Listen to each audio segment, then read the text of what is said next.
we are going to try to build and run an app without Xcode. That's the challenge I put for myself today. I didn't feel like doing anything productive today, so instead I'm going to do something fun.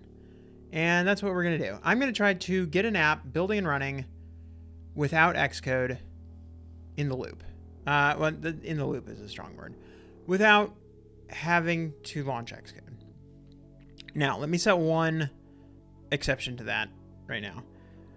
During this stream, I am allowed to open Xcode solely for the purpose of inspecting an Xcode project file. I am not allowed to open source files. I'm not allowed to edit the Xcode project file. I'm not allowed to move anything around. I'm not allowed to use any of Xcode's other tools, whether it's Xcode previews, the view debugger.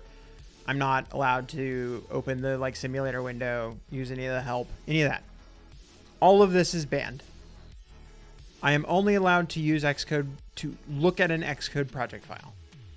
Look at, do not touch. That's what I'm going to do today. Also, by the end of the stream, or at least by the time that I declare victory, whether that's in this stream or not, I am... Yes, exactly, Mono. Perfect. Thank you for killing Xcode. By the end of the stream, I should be able to not need to open the Xcode project file. So that's the theory of tonight. How's your weekend so far, Mono? How's it going? For what I'm going to do, I'm going to try to get this working in 2 different editors right now. I'm going to try to get it working in Emacs and Visual Studio Code. Emacs because... it just started 30 minutes ago? Man, I have a bad sense of what time it is where you are. I thought it was middle of the day. So anyway, how's your 30 minutes been so far, Mono? Apple's ending support for PWAs on iPhone. I have thoughts about that, but I'm not going to go into them. You can ask about that in the Discord. Anyway, what were we? Oh, it is 2:30 p.m. Okay, so I had at least a little bit more sense of what was going on there. Yeah, gonna try to get it working in Emacs and Visual Studio Code, and main reason being that I like Emacs and I have all of my stuff set up in Emacs. But if I want this to be useful to other people, VS Code is the more popular one overall. So we're going to do that. Compile Dev is working on getting Zed, the editor Zed. Sorry, I've got a cat right here. To have support for Swift. And if we get that working, then... if he gets that working, sorry, I don't know why I said we. I'm not helping with that. Hey, thank you for the follow, Jitmob. If he gets that working, then sure, I'll be able to try to get that building stuff working there. Compile Dev is going to get the source code and the syntax highlighting and stuff working, and then I can come in with the builds after that. Clicking links is hard. That's what I should really be doing tonight. Solution was amazing. What'd they do? Oh, they strapped it like a night vision goggles helmet. That is great. Oh, nice. Okay, hang on. I gotta open this. This is actually pretty cool. Okay, I was like, okay, cool. He's got the night vision goggles helmet. That's neat. And then he's flips it forward. Okay, that is actually pretty awesome. That's pretty sick. No, I do like that. That is pretty cool.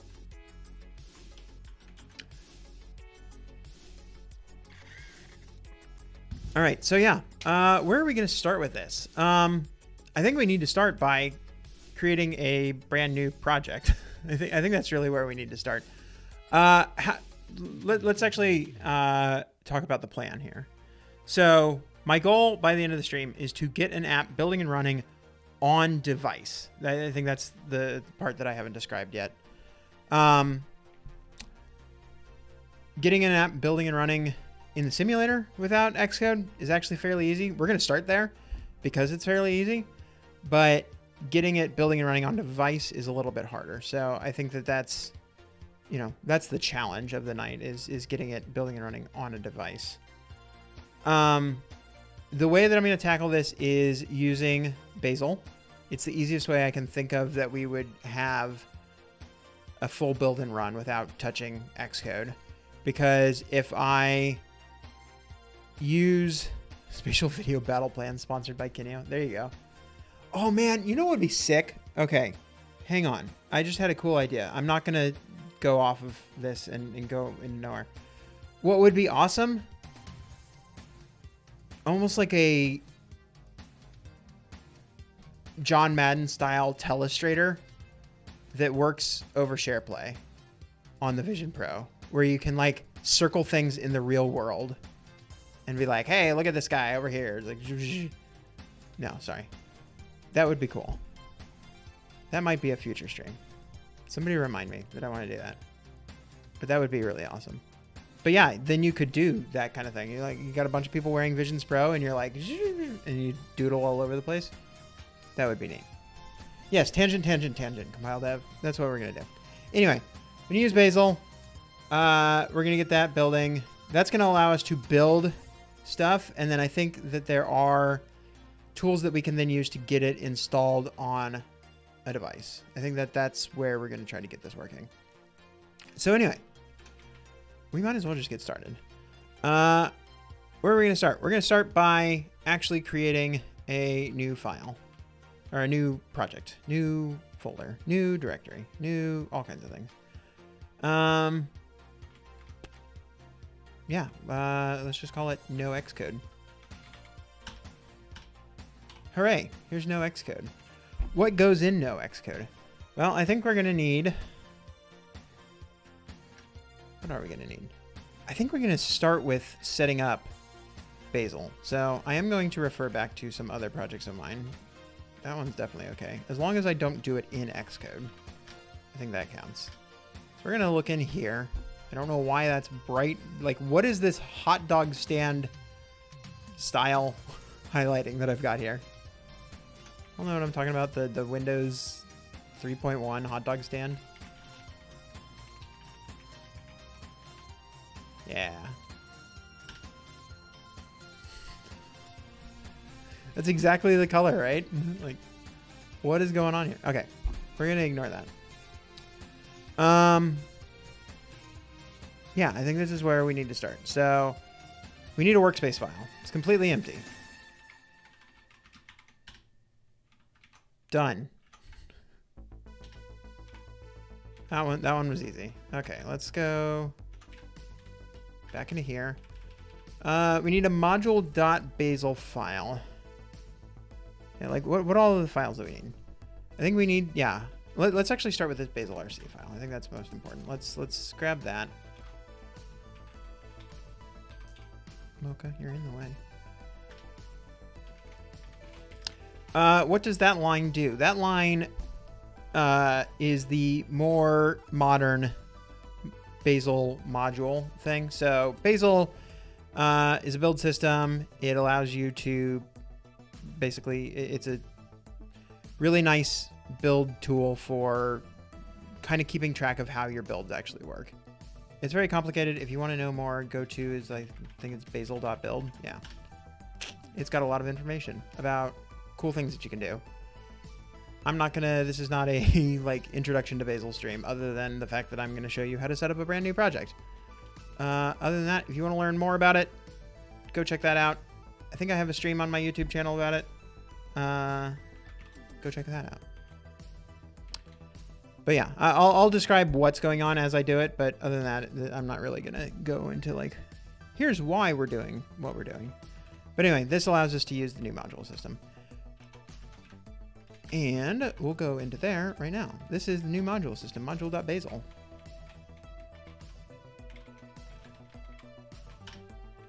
And what do we need here? We need our latest versions of Rules Apple, Rules Swift, Rules Xcode Proj. These are 3 modules. They talk about the like 3 different levels of doing iOS app development. This here allows us to compile Swift code. This here allows us to compile Swift code specifically for Apple platforms. So this handles all of the like, you know, building an actual .apa file or .app on the Mac, that kind of stuff. That's what this is. Rules Xcode Proj is, pretty sure it's compile dev now. Rules Xcode Proj is, we're building an Xcode project file on top of the things that build Rules Apple and Rules Swift. Rules Xcode Proj, we shouldn't need that, right? Because we need, you know, we're not using Xcode, blah, blah, blah. We still need the Xcode project file for some of the stuff that, you know, figuring out how files relate to each other. So we will still need an Xcode project file, even though the hope is that we're not ever going to have to actually open that project file. We still need it to tell our build system where everything is. So those are the files that we're going to use. If you want to know more about what specific versions there are, I think it's registry.bazel.build. Yeah. So you can go into here and you can say rules Apple, and it'll tell you the latest version is actually 3.2.1. So I'm a bit behind on what versions I need, but I'm too lazy to figure out why I should update. So I'm not going to until we find out we actually need to. All right, so those are the files that are just like the base level of support. So now what we need is our actual project file, which is going to be called, I know what it is. It's build.bazel. That's it. Knew it the whole time. And so what do we need here? So we're going to grab, I think, all of this. These are our definitions of our project. So yeah, let's go ahead and grab that. Unit tests. Who needs unit tests? We don't need unit tests. Get rid of that. Our project name is not Bark. It is no Xcode. And then yeah, we're not going to have multiple different versions of this app, so we're just going to call it app. Not app mobile. We're not going to have an app mobile and an app vision and an app desktop. We're just going to have app. That'll be fine. And yeah, I think that's all we need for now. So then let's go back into here and let's take a look at what's in the app folder. We have our build.bazel, we have our info plist, we have 2 folders called resources and sources. So let's go ahead and open that, and then let's go back into our folder structure. We got more things here. We're going to go ahead and create a new folder called app. And in here, we're going to go ahead and create our build.bazel folder. File.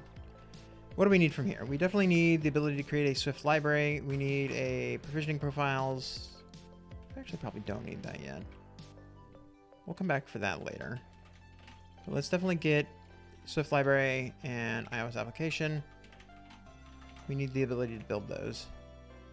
Ignore the provisioning profiles for now and just come down to actually the Swift library first. That's what we're going to grab first. Whoop. Missed a line.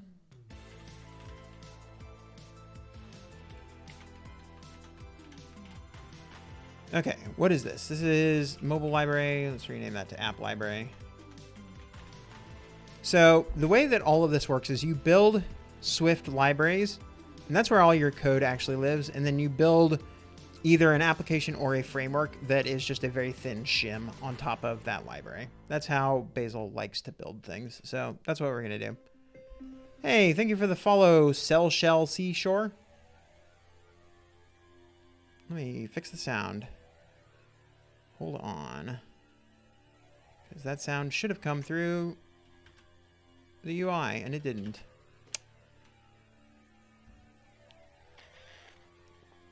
All right, so here's what we got here. Yeah, we're building a Swift library. We do not have any dependencies. We're not actually building anything. We don't have any localizable strings yet. All we're going to have is this set of Swift files in our sources folder. And then, yeah, let's grab the iOS application on top of that. This is also going to have a bunch of stuff we can delete. Name. App. Actually, no Xcode. No, this has got to be called app. There is a way for us to rename the actual project that we generate, but this name here is the name that Basil is calling it, not the name of the app. No Xcode looks really cool. Well, we haven't actually got it running yet, so it should look even cooler eventually. Minimum OS version, we're just going to go ahead and say that this is 17. It depends on our app library.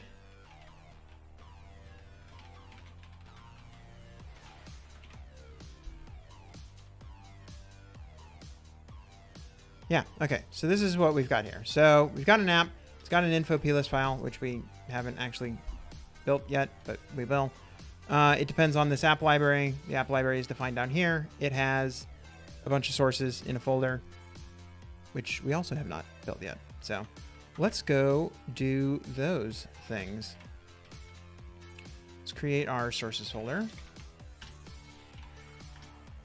And then I guess we need just an app.swift. Let's call this no Xcode app.swift. All right, let's go back to our Vision app. This one. What all do we need here? Oh, this is not at all what I thought it was. Hold up.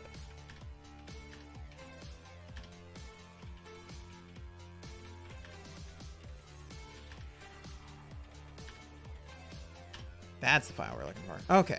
Import SwiftUI.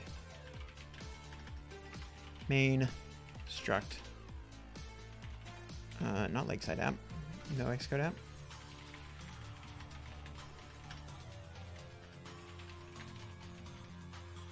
Yes, actually that was what I wanted. Some scene. That was an actual pretty good amount of auto completion there. I was not expecting the auto completion to be this good. Okay, window group. Content view. All right. And then, yeah, let's go ahead and create our content view as well. Because otherwise it's going to say, like, I don't know what this content view is. Import SwiftUI. Content view is a view. Var body some view. Yes, I like that autocomplete. Thank you. And then let's just hello world. Cool. That sounds like an app. And then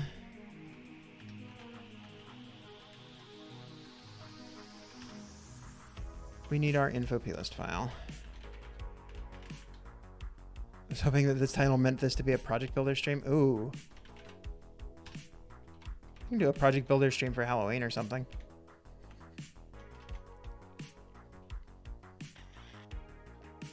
How's your week been, KNH?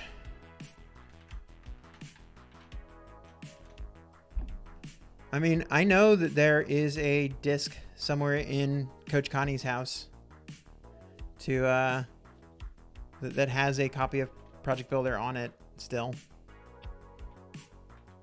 I would have to figure out how to emulate a version of OS X old enough to actually continue to run it. But I know where data is. The week is still chugging along. Ooh. You still got stuff to do this week? Oh, it doesn't like... Okay, so I don't have an info plist mode here, so let's go ahead and say that this is XML, which it will be. And then let's go up a level, up another level. Oh, we don't have an info plist file. Oh, this is because this is not Bark. Hold on. Well, see, there's our problem. That was why we were having so much issue. Should have been in Bark, not Lakeside.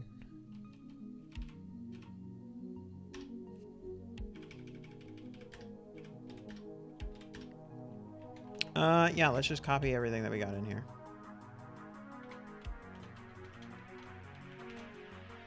Anything interesting in here that we should change?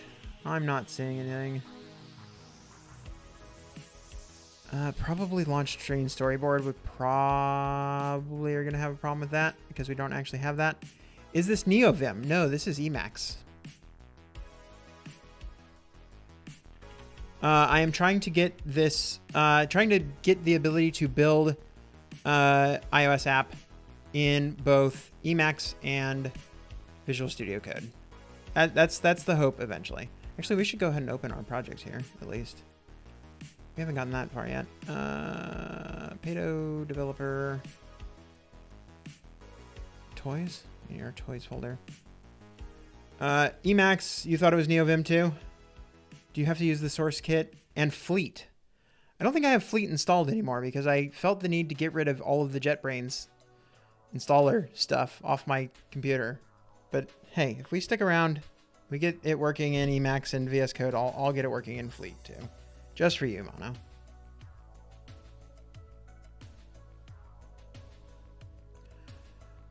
No Xcode. This is the folder that we want. Yeah, because the other thing, we're gonna need this to Fleet does integrate with the Sims and things. See, yeah, we don't want that kind of crutch. Yeah, trust the authors of all files in the parent folder toys. Yes, I trust the. You tried to get it to work in NeoVim using LSP, but failed. Well, that's the hope that we've got going here tonight.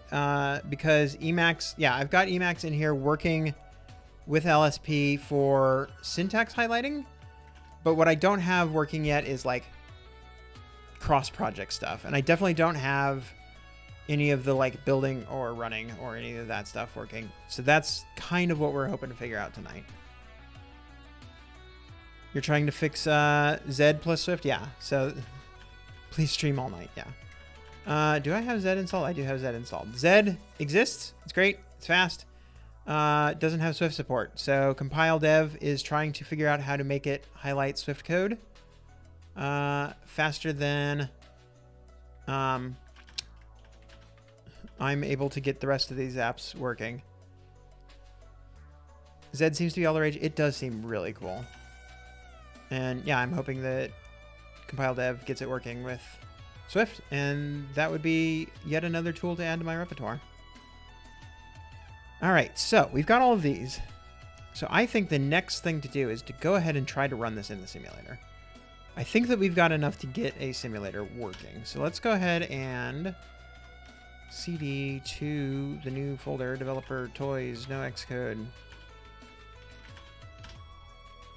And then, yeah, Basil. Well, let's actually see. Basil run Xcode project. Let's see if we can get a Xcode project existing.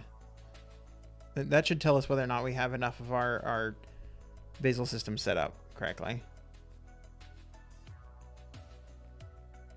Moshi Kersplat, how's it going?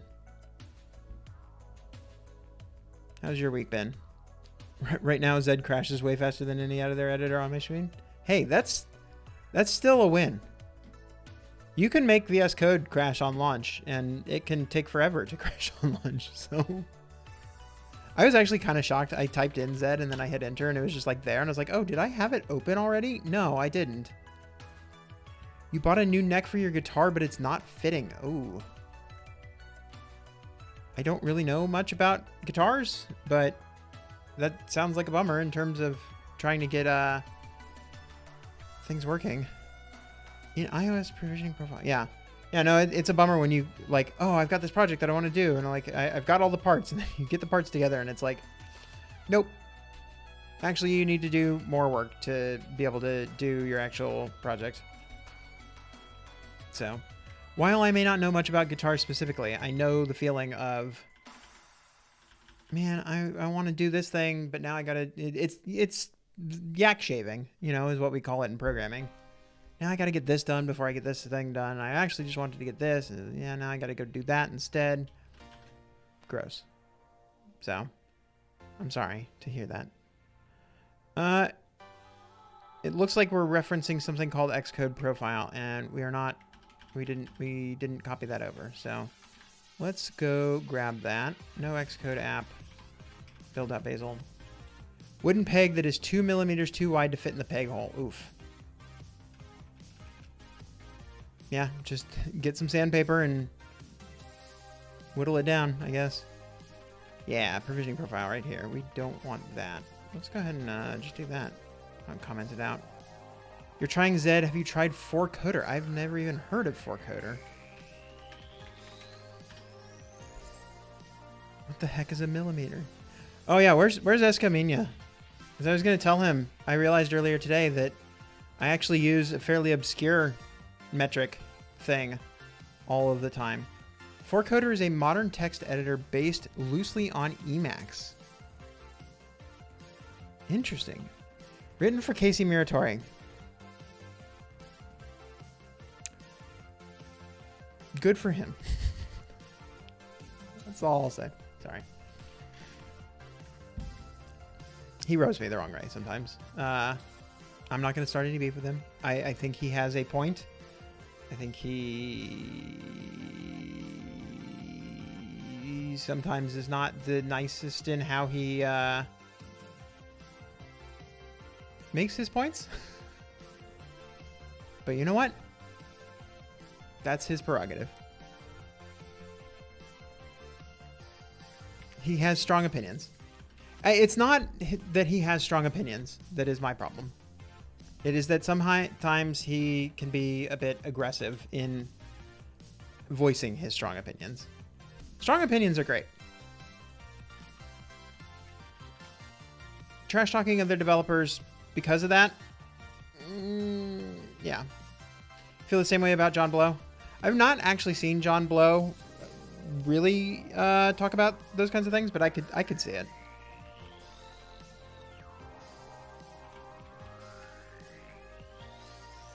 I haven't really seen too much of John Blow's stuff in quite a while, since he was working on The Witness, so...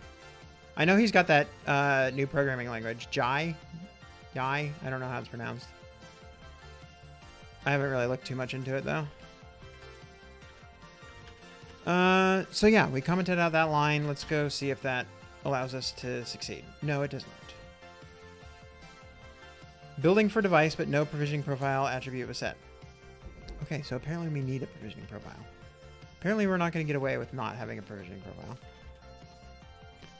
profile. Actually, no. Hold on. Here's what we're really going to do. We're going to go back to our root build.bazel. And we're just going to say that we're not building for device.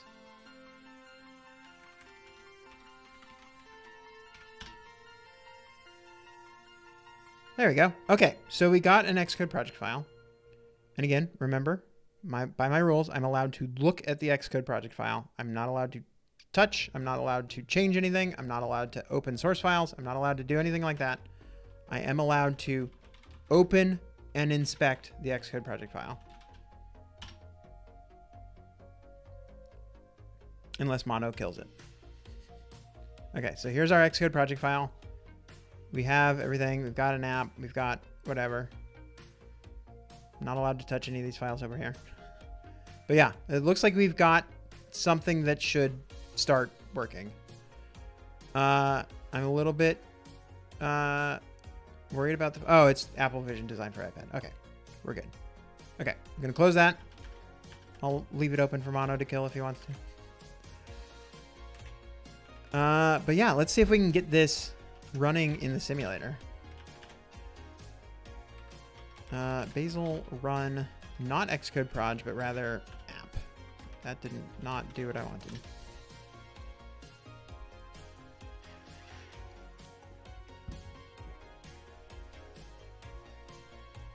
Build did not complete successfully. App entitlements. Okay, so we did not get some entitlements. Oh, actually, no, that's not the problem. Unknown command Python 3. Okay. This is because I use a tool called ASDF to manage my Python installation. And Bazel, when it's building, does some shell stuff, and it opens up a different shell than what I'm actually, like my actual login shell, and so then ASDF doesn't know where anything is. Blah, blah, blah. The answer is we have ways of making you talk. Actually, Bazel build Apparently we don't have ways of making you talk. Basil, run? No. Okay. Basil, build. App.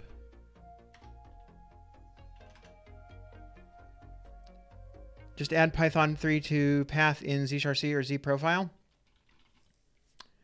The problem is I don't think I can easily do that. Which Python 3? I'm not 100% sure that Zesh is the shell that it's using, for one thing. For another, zshrc or zprofile, I think we are already like doing the ASDF type stuff in zshrc already. No, maybe not. Leaked.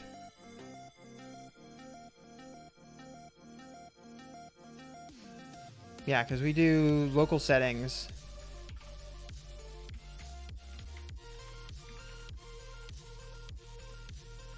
Local settings.zesh.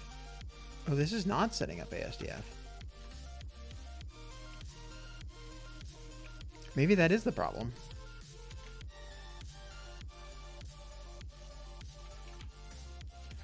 I had other ways of doing this, but let's investigate this one. Okay, so you're saying if I fix this in here, let's go back to this other file.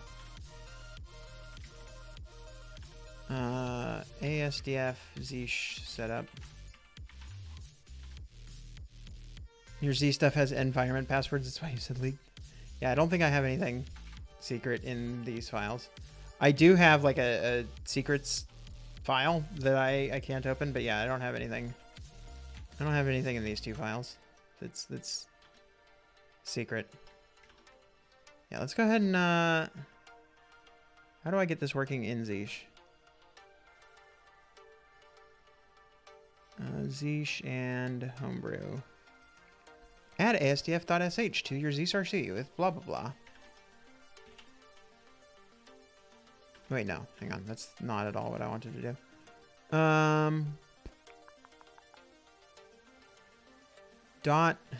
We're gonna look at what this is. Okay, back to terminal. Brew prefix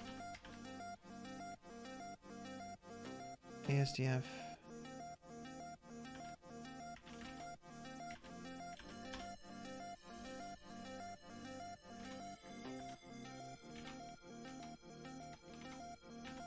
libexec asdf.sh.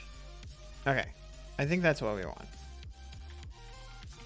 If I just put that there, that should let's say set up ASDF. And then you said put an echo statement at the top of the Z files. Then when you run a program, you should see the output. Okay, so yeah, let's do that too. This is Z shell. Okay, let's try that. Maybe that'll make my life a little bit easier. I don't think it did.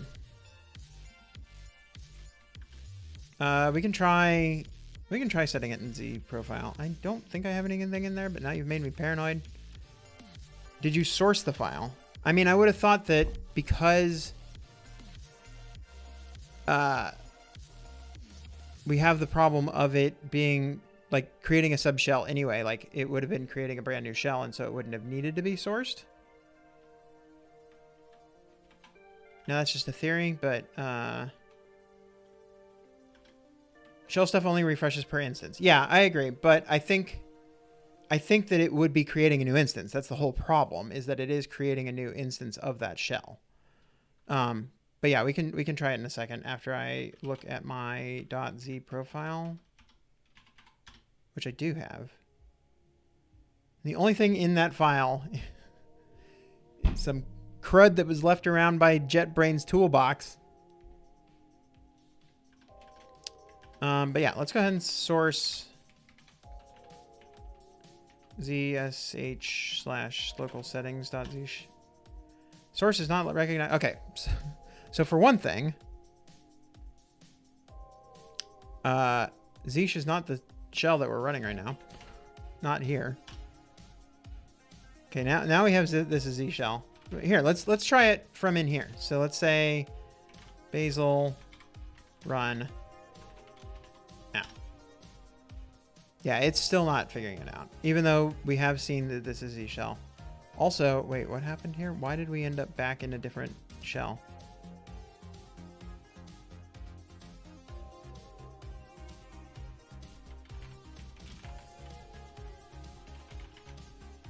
No, we're in the right shell. Okay, yeah, we're in, no. Can you put camera on the other side of the window? Oh, commands are behind you.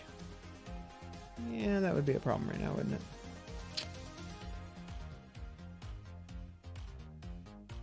Maybe is the answer to that question.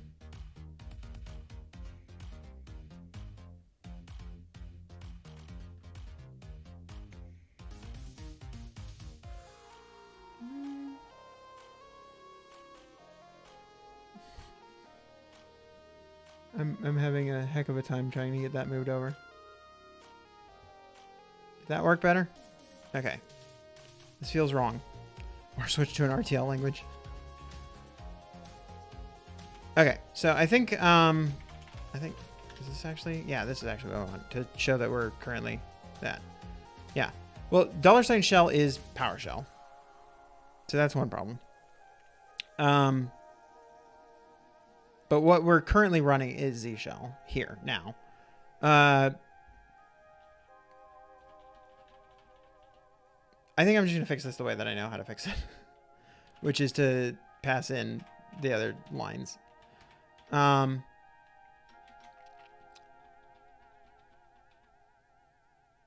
just have to remember what they were. Hold on. I'm gonna look them up on a different thing. Yeah. -- action _env equals ASDF data dir equals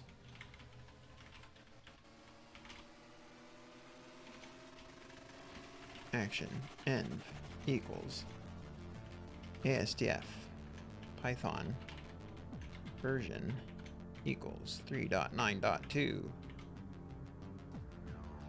What would you say are the advantages of Emacs over Xcode? Oh, nothing. I'm just doing this for fun. I mean, if you're used to these kinds of tools, that's one answer. It's probably less crashy. Other than that, I don't know. I'm doing this mostly for fun. Apple didn't make it. Ooh. Yeah, no, I'm mostly just doing this for fun.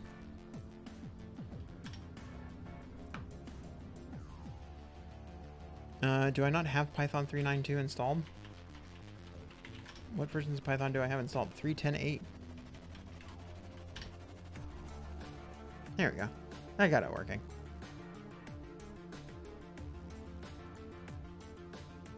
Okay, so that should boot up our simulator. Real developers don't have fun. Yeah, macros.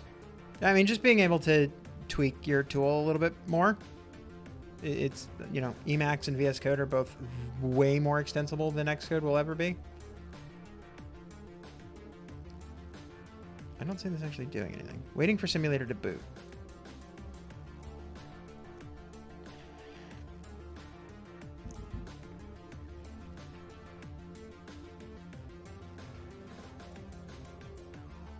We are waiting a long time for the simulator to boot. I'll just say that. Considering that I don't even see the simulator. Saying it created a new simulator. 17.2. It's an iPhone 15 Pro Max simulator. It's waiting for the simulator to boot, but I don't actually see simulator booting.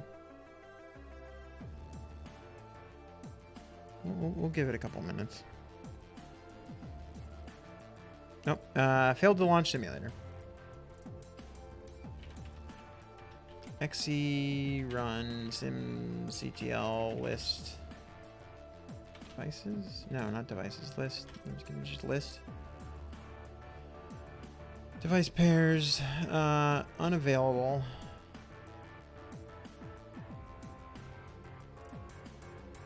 I want to list like not the device types, but rather the specific simulators that we've got.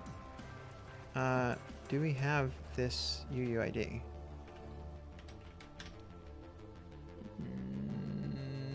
Maybe.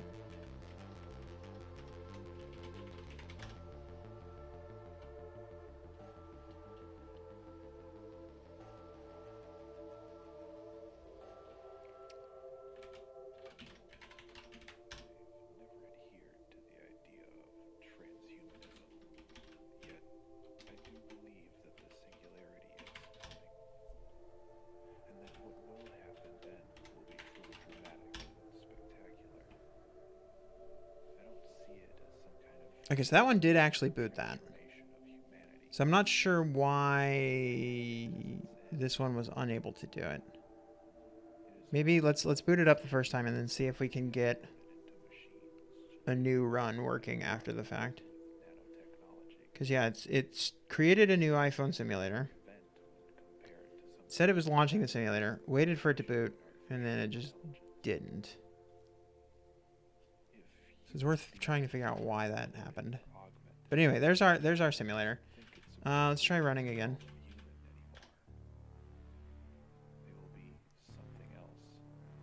Hey, there we go. Okay, so there's our app. Built completely from scratch, without using Xcode, getting it in the simulator. That's step one. Let's quickly put together a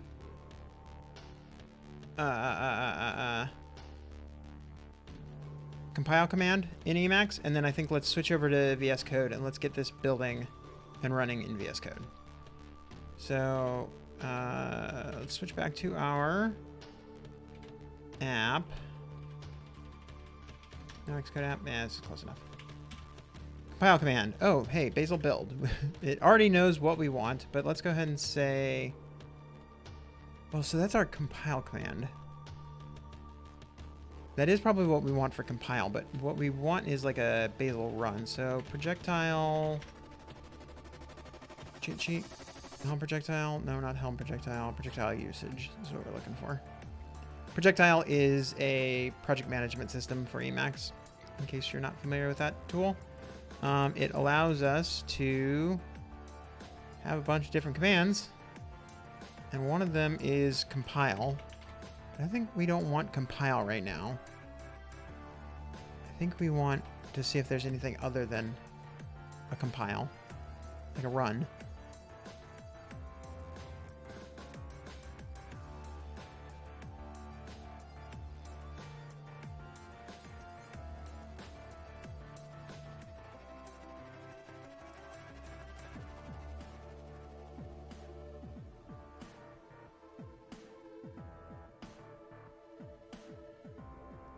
This is not what we want.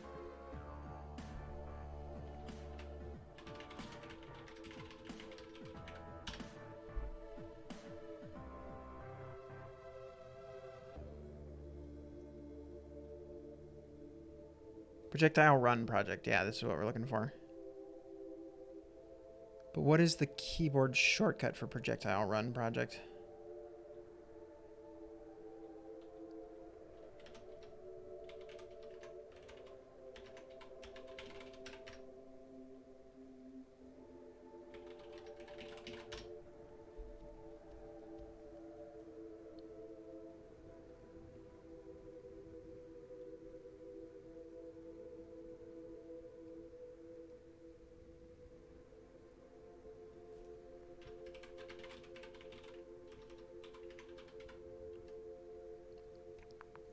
I think if I go into here and I say, no.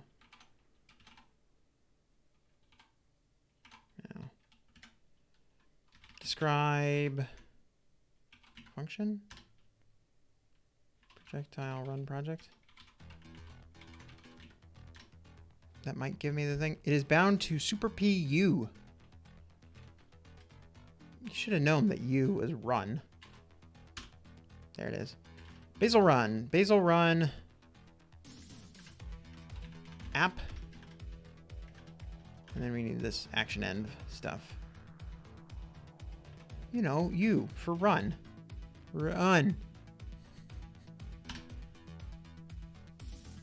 get that working in there. Hey, there we go. Okay, so now Super PU will build and run our app. And then I think we can come back into here and we can kill it. No, we can't kill it. Oh well. That's not important. Nobody said that we needed the ability to stop running our project. Okay. Next step is, yeah, let's get that working in VS Code. So we're going to come over to VS Code. Got all the same sort of stuff. But what we want to do is we want build and run to actually build and run our app. So run and debug, create a launch.json file. Let's do that. You don't have an extension for debugging plain text. No, it's not what I want. Oh, let's create a launch.json file. I actually don't know what we want to do here. Hold on. Let's go. Let's get into a Swift file. Maybe that'll make it a little bit happier. No, not at all. Okay. Let's start with Node.js because I think that's going to be the easiest one for us to start with. Type Node. Oh, what are our types?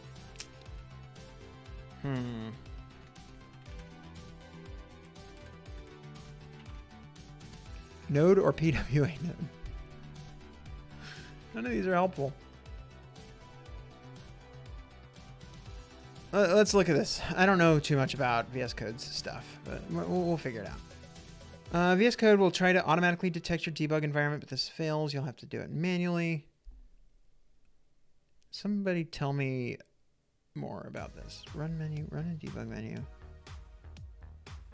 Launch configurations. I mean, this is what we care about.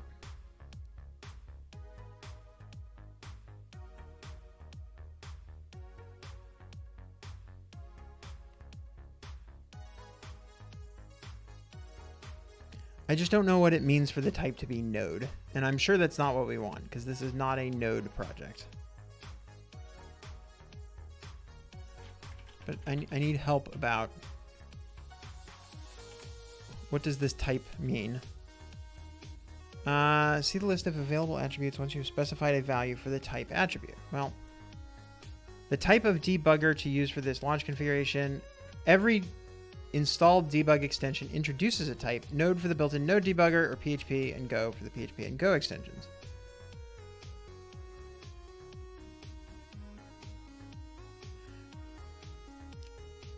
Okay, I don't think that we have a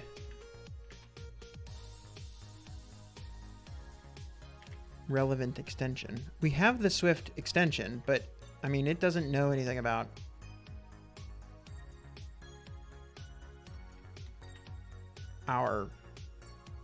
it doesn't know anything about building and running. So let's actually try this again. We do have this LLDB one, which apparently is an option. So maybe we should just go with that. LLDB. Yeah, that's what you use to debug stuff. That's fine.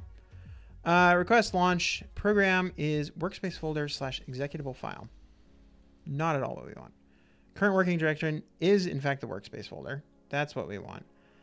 The program that we want though, this is going to be whatever our bazel is. Opt homebrew bin bazel.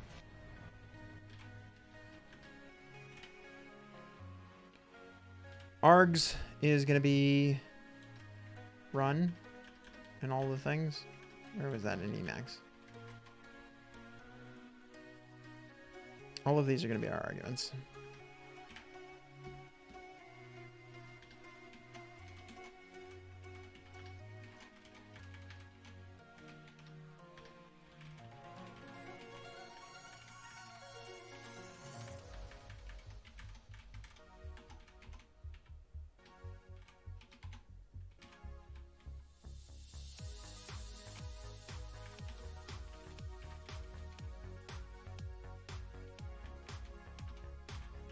I don't know where this breakpoint came from.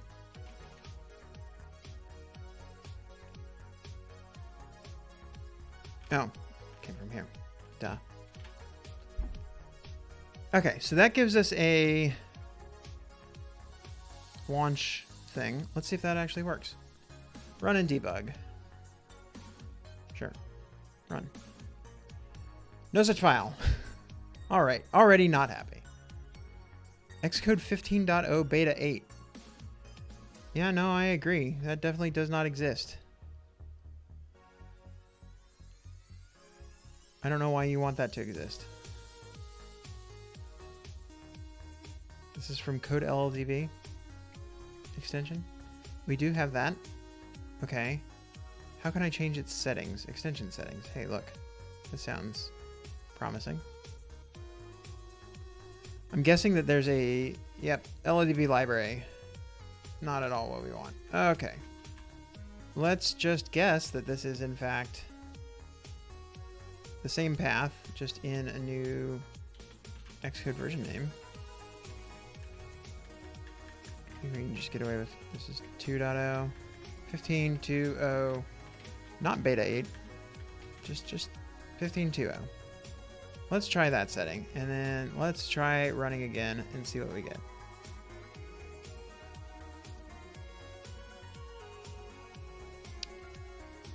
Hey, there we go. Look at that. Okay, so what did I have that made that work? I need to investigate my own VS Code setup to remember what did that. So it looked like, yeah, we have the Swift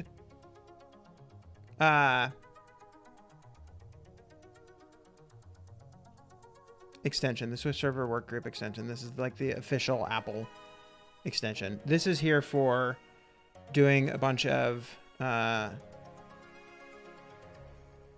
you know, all the syntax highlighting. This is doing a bunch of Swift specific stuff. And apparently this is working with this Code LLDB extension as well. So this Code LLDB, this is providing the actual debugging. However, I don't think it's probably working right now because we told it to launch Bazel, and Bazel is not handling our debugging for us. So if we get this building and running on device, we might come back to here to figure out how to do debugging. But right now, I don't think this is actually doing anything other than launching the command. But that's a start. I mean, building and running in the simulator, it's a good start. I think we got that going. What are we doing next? So we have this building and running in both VS Code and Emacs. Next things to look into would be, do we have cross-file auto-completion and stuff like that? I don't think we do. I think we could figure that out. Do we want to try to build for device? That would be the other thing to figure out. I think that's what I declared as my win condition. So let's put that off. Let's try to figure out cross-file auto-completion first. Because I think that would be more interesting. It's more useful to more people. Other than, yeah, you can get it running on a device. Because yeah, if we go into here now, and let's take an input of like a name.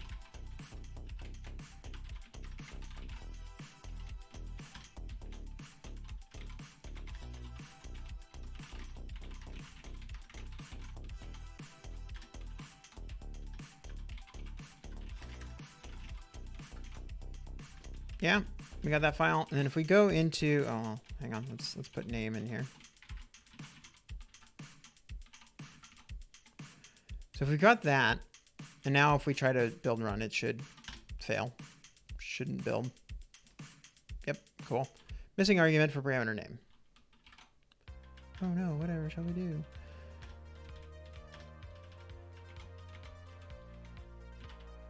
Yeah, if we do this, it doesn't know anything about it, which might actually be because Emacs is a little bit dumb. Yeah, it doesn't even know what content view is. Okay, that's too dumb. If we did this instead and we say content view name world, that should work. Yeah, okay. But we don't want that. We want to autocomplete so that we can actually get that name in there. So I think that the thing that we need now is a tool that reads our Xcode project and feeds that to LSP so that we have that working. And there is a tool out there for that. It is called Xcode Build Server by SoloWing. This repo requires Python 3.9. The latest macOS already contains this tool. Clone this repo and put it somewhere. So that's maybe not the most interesting way to install, but hey, it works. And then yeah, this is gonna do some stuff. Blah blah blah.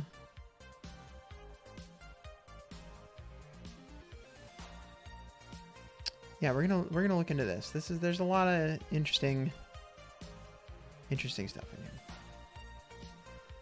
But yeah, let's get this installed.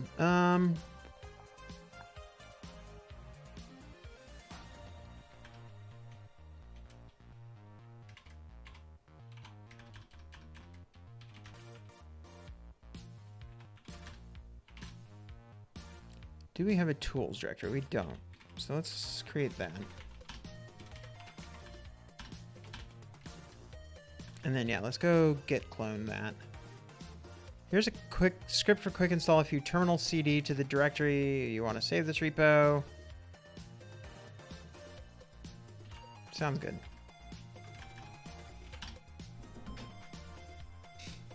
Permission denied. Already not happy. User local bin tools. Permission denied. Am I missing a... Is it because I've got... Shouldn't be because I've got spaces in my path. Why is that not working? You know what? We're just going to say we did this. ln-s developer tools. Xcode build server. Xcode build server. User local bin. File exists.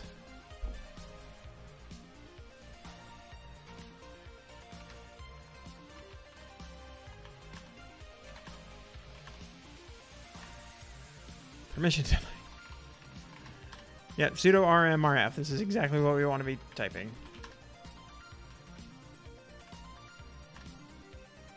Permission denied. Why?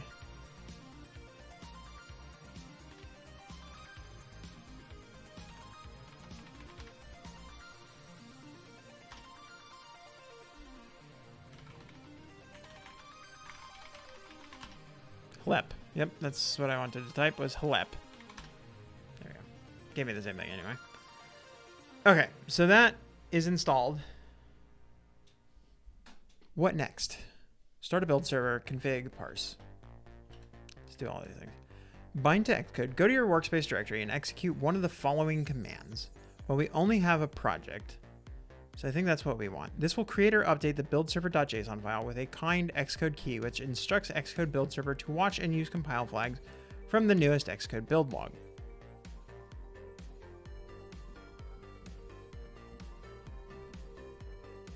If you are not building with Xcode, which we actually aren't, you can manually parse the build log to extract compile info using one of the following commands.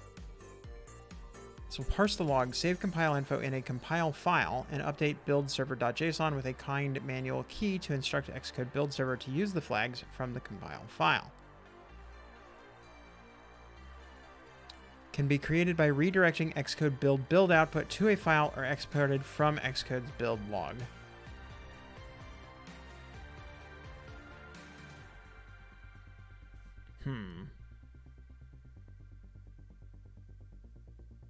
I think this is what we want, but I need to figure out how to get Basil to actually use that.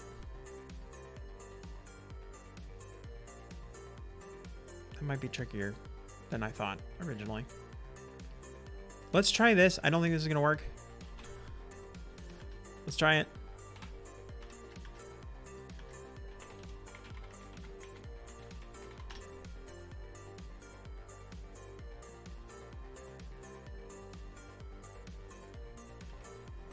Oh, we're in the wrong folder.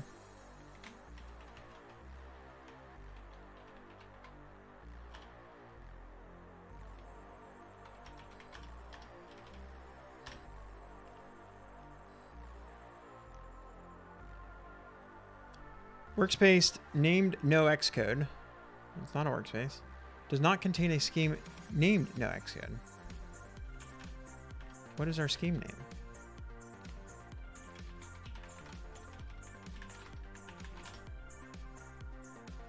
Our scheme is called app. That would do it. Okay. Seems moderately happy. Maybe. I don't know. What next? Okay. This one, I think I actually do need to go back to an article that I read about NeoVim. NeoVim iOS dev. Yeah, this page. Seems moderately happy. Ooh. Variable names.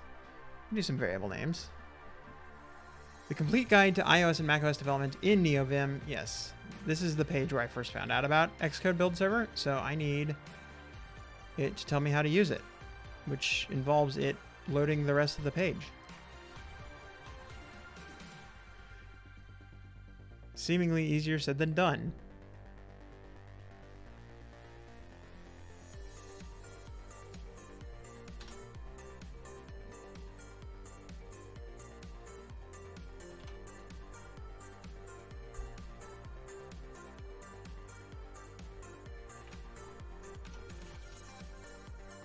What are you gonna say? Safari's having a bad time right now. Nope, don't do that.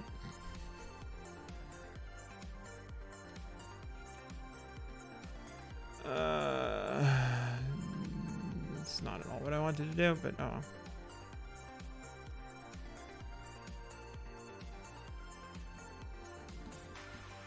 Why is this page not loading? This is my question. I mean, it would be nice if I could tell it to stop. Probably doesn't help that you have no clue how to write Rust. Who needs it? But you're not making it worse. If you don't know how to write Rust, how would you know? Yeah, why is this whole page not loading? Do I have another browser that I can use?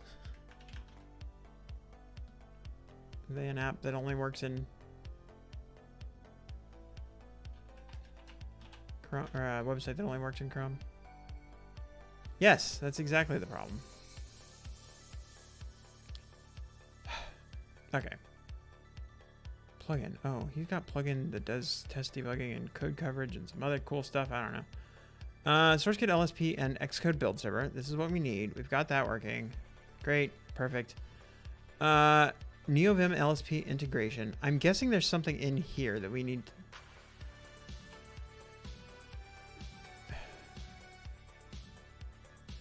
to set that changes this.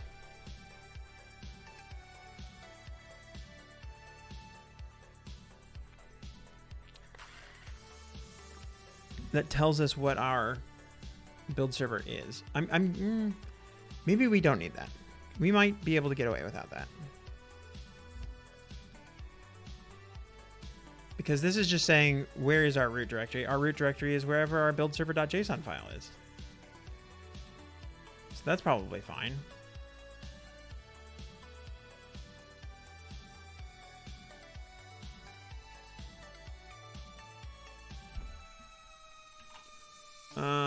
No, let's go back to Safari. I don't want to do any long-term debugging without that. Xcode, no, sorry. Emacs, LSP, eglot, sorry. Emacs, eglot, build server.json. Is it smart enough to know what the heck we're talking about?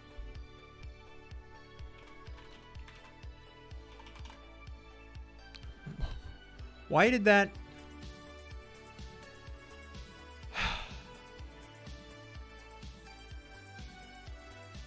Why did Google give me build server dot, like I specifically say build server.json? And it's like, yeah, go here. And there's nothing about build server.json in here at all. How to develop an Xcode project in Emacs. Let's totally cheat by just going to this Reddit page that tells us exactly what we need to do.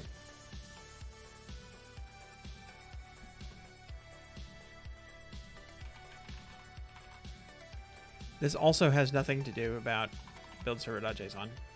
Ask a senior dev. I really want to know about buildserver.json. Like, this is the thing that I want to know about.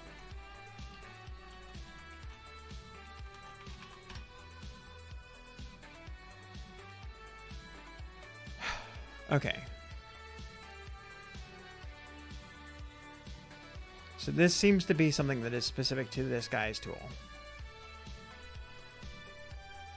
What do we do with the output of this, though? That's my problem. Like, what does this buildserver.json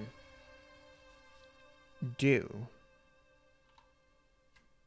I'm assuming that this is not the thing. ChatGPT is the superior Google. We could definitely try that. I have a feeling, though, that this is telling us that this buildserver.json is specific to this tool. Yeah. Okay, let's go talk to some GPTs. What is a build server in LSP, and how... What does this JSON file I have do?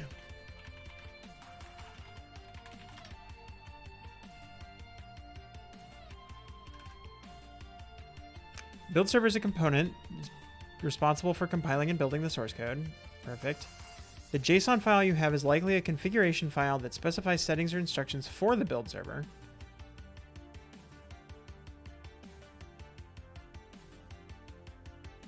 That doesn't look at all true.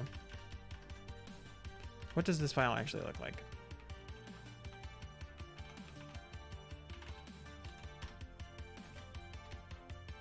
BSP version. BSP. Interesting.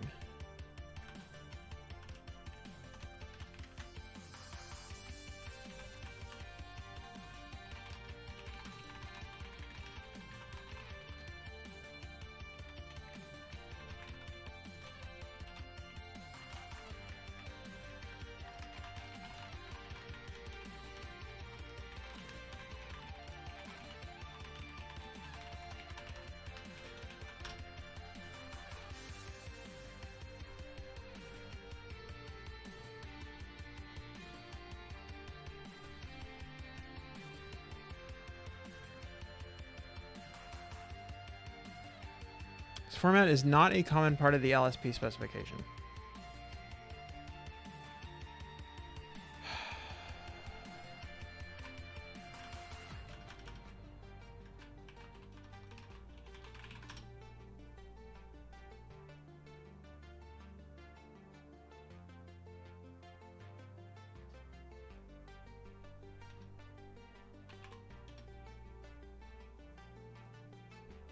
Build server protocol. Build server protocol. This sounds like what I want. Which is nice, except there is no preferences. Build server protocol.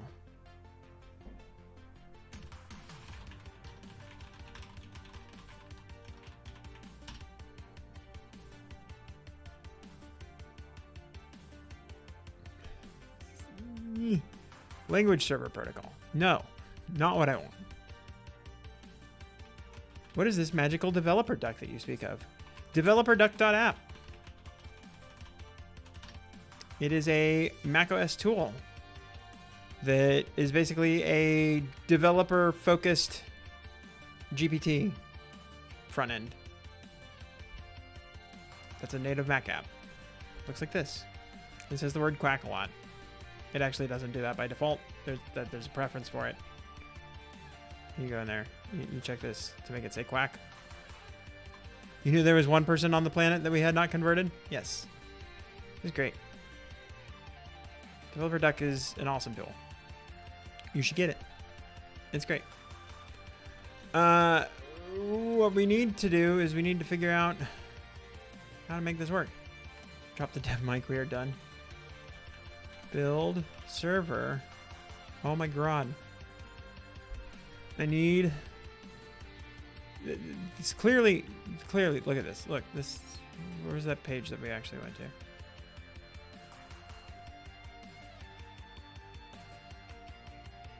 Didn't I click a Reddit link here? What am I... What's going on? Build server protocol implementation. Yeah, okay, so this is the Reddit link I clicked on. Clearly has the words build server protocol implementation. Where is that on this website?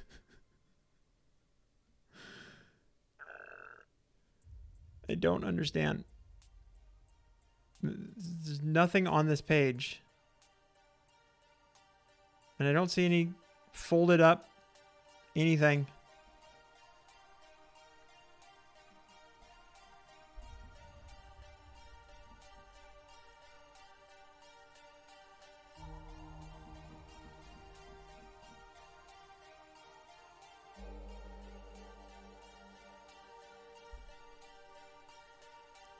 I want to know what... Where is this at? Build server protocol implementation. I have been using it for the past few weeks with Eglot. Yes. This is exactly the thing that I want to see. What is the bits surrounding that? Why can't I find it?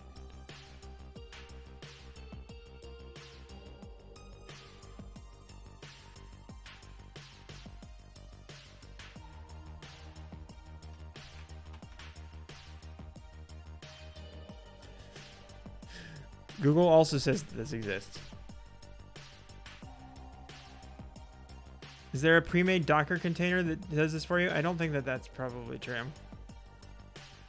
I doubt it. Oh, hey, here's some folded code. Yeah, here we go. For Xcode-based projects, this is a minimal but effective build server protocol implementation. I've been using it for the past few weeks with Eglot and it is working beautifully. Could you share your config? Yes, that would be helpful. You run the parse command from the project on a build log, and then regular Eglot does its thing. Eglot starts up SourceKit LSP, which starts up Xcode build server, which reads the .compile manifest that it generated at the root of the project.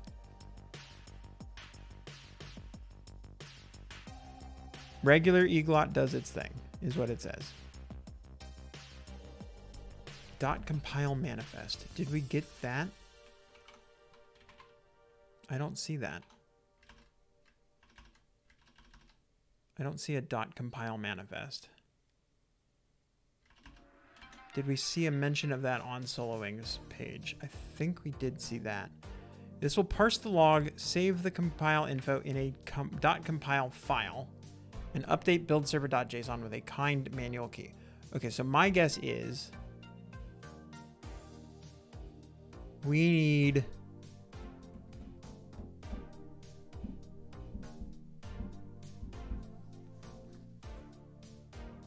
We need this. Xcode build server parse build log file. Or do this and then parse that to that. Okay, so we need a build log file, which is probably in our output somewhere. That almost certainly exists. Where though?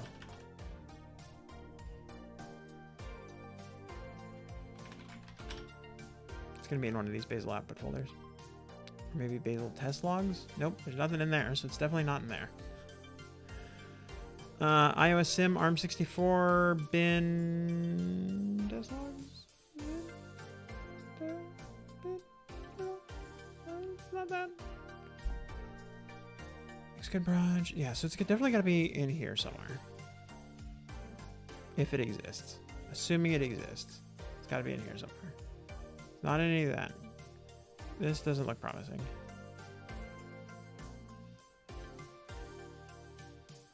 I mean, these look like results, but I don't see the actual Xcode build log anywhere in here.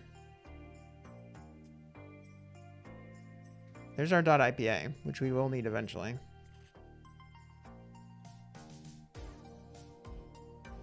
But I'm not seeing any logs.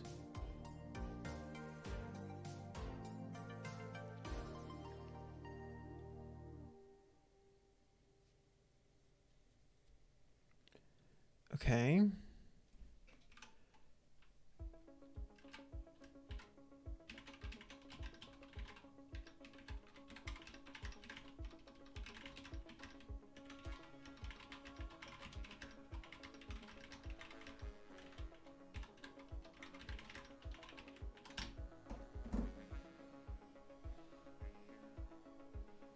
However, you can find the logs within the Bazel build directories. To see the Xcode build logs, you'll need to locate the Bazel out directory in your workspace.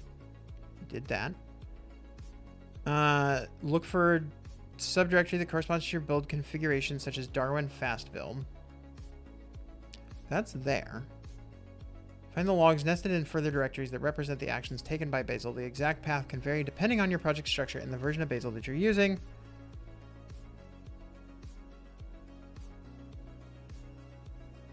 This is basically go find that. Okay, let's try that.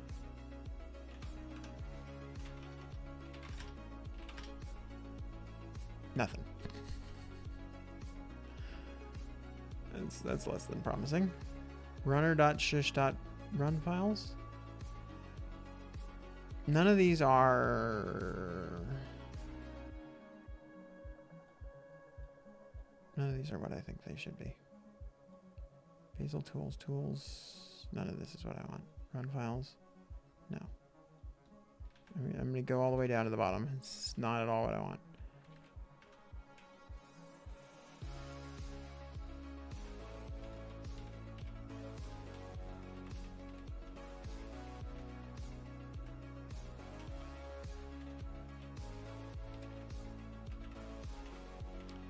I don't think these have what I need.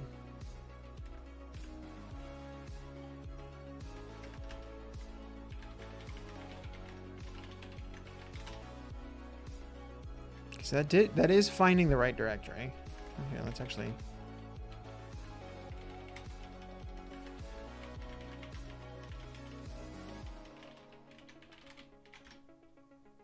I'm pretty sure this is just the exact same directory. Let's double check that.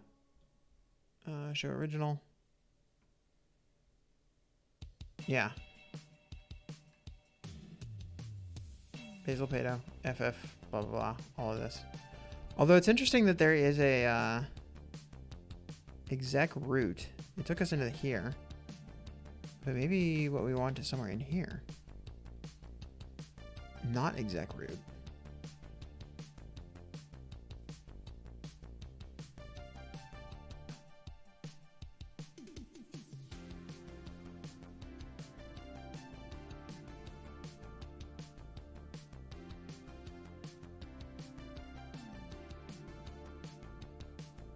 Ooh, here we go. Swift compile.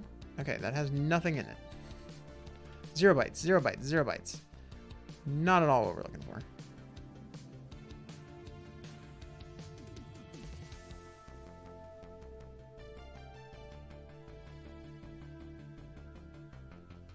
We have a Java log. What's in here? Sure, let's open that in Z. None of this is... That's not Xcode build.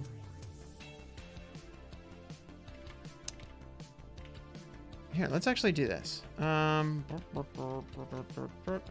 log. Without the grep. What do we got? So compile.log, command.log, a difference of compile.log. No Xcode heresy. Hey there, Adamov. It's going okay. Not great. Not terrible. Okay. How's your week been? Index build output base. Okay, so wait. Rules Xcode proj no index. That's here. Index build output base. Bazel workers. This one. No, that's not helpful.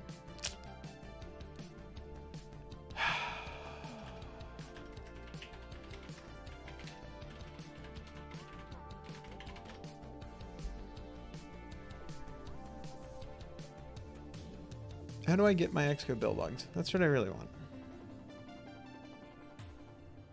How to see Bazel build output? That's not really what I want.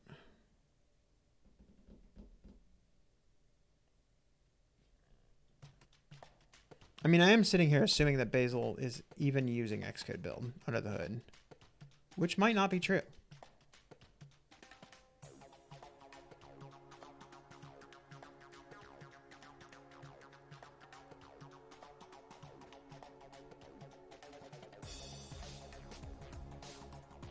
Week's gone okay considering you've been working in Fastlane.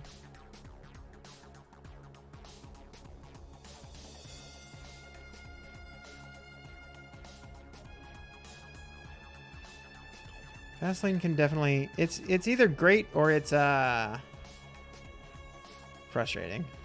And most of the frustrating is not actually Fastlane's fault, it's Ruby's fault, but yeah.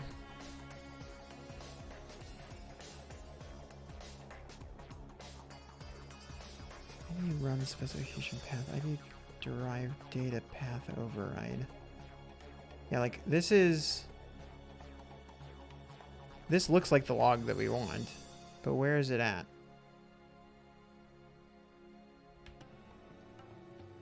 This is not the log that we want.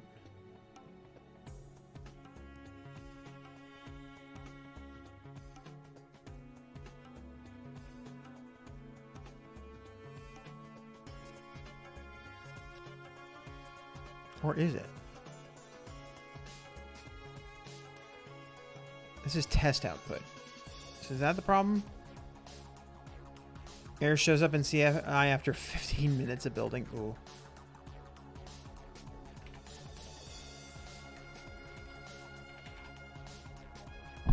Oops.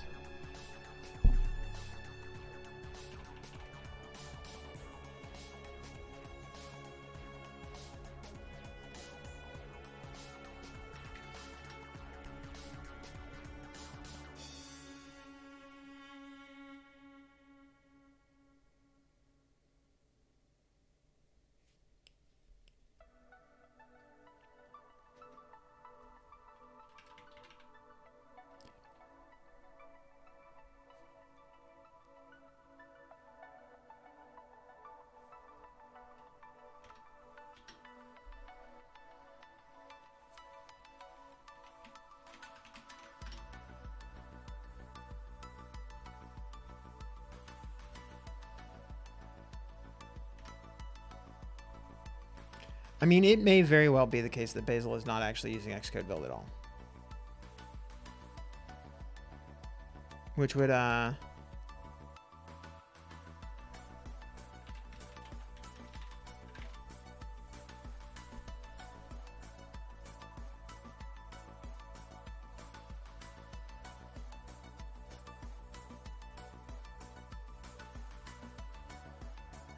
this very much seems to indicate that it's not. So that might kill this idea right here. If we can't get Bazel Xcode build logs out of that, some other editor to Bazel to Xcode build. Kind of. Definitely some other editor to Bazel, which we have working in actually two other build things. If I do here and I run this from within Emacs, do that. And it fails to build because I don't know why. Oh yeah, because I actually changed the code, and that's the entire thing that we're trying to do right now. But to prove out my point, name Adam Wolf.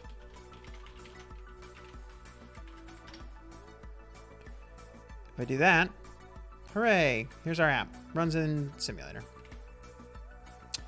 If I go over to VS Code and I click this run button, guess what? Same deal. Also works. We got those two things working. What I'm trying to do now is there is a tool that, well, here, let me actually show the problem. It might explain why we need the tool that without explaining what the tool does. We got this. We got this page here, content view.swift. It takes an init with name, blah, blah, blah. That's all it does. Content view. Oh, there's nothing in here called content view. We don't have any autocomplete across files. Even if we did have content view here and we say init, like, it doesn't know that it's an init with name. So that's what we're trying to do. We're trying to make it so that when we have a project open and we're doing all this, we kind of, we get autocomplete and stuff like that.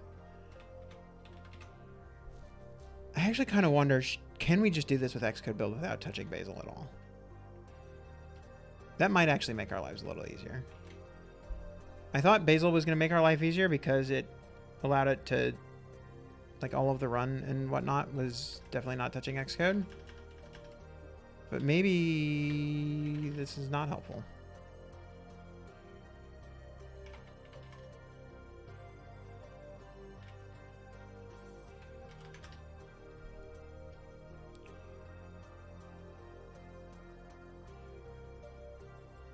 Dabbling in not just magic, but the darkest of magics. Yes, exactly. If I instead say Xcode build, I need like a thing that we're doing. I need an action of some kind, right? Dash project.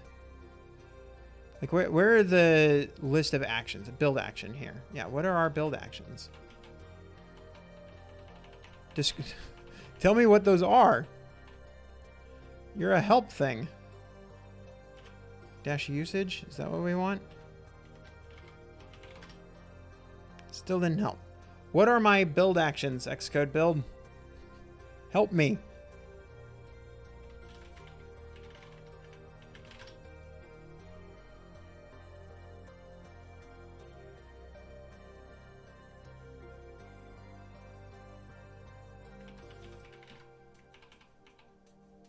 Skip unavailable actions. Yeah, it doesn't tell me what our build actions are. It can tell me what our build actions aren't. Help is not one of them. Is run one of them? No.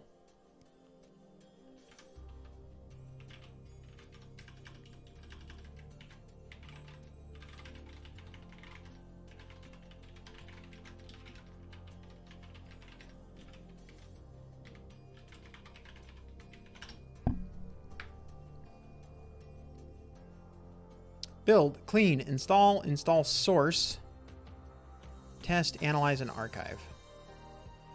So I could do a build, and then I could do a, like, could I use xc run simctl to install it and then launch it? Is that what I would have to do? So if I say Xcode build,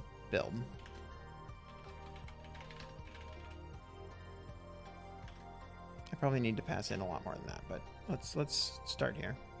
Build succeeded.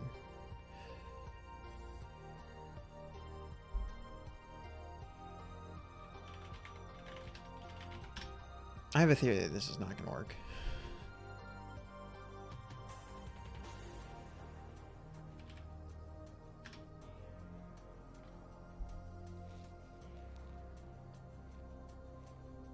Okay. Because here's the problem.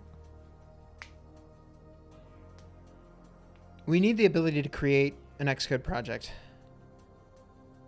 without Xcode. So we could throw this all out and start again with Toast. Or we could figure out if there's a Bazel BSP support. Hey, it's by JetBrains.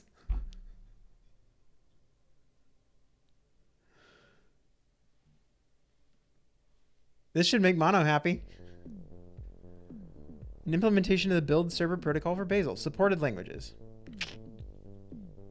Not one of the options. I feel like, okay, so this is, yeah, this is not going to help us.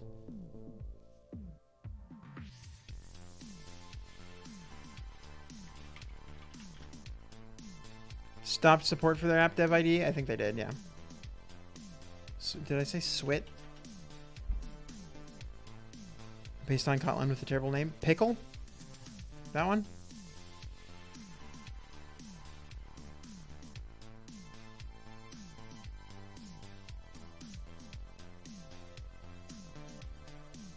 Yep, pickle.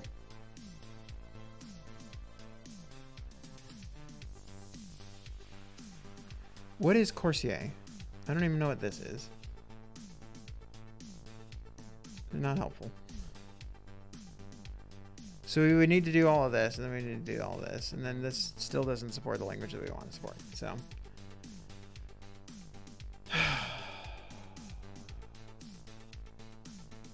all right.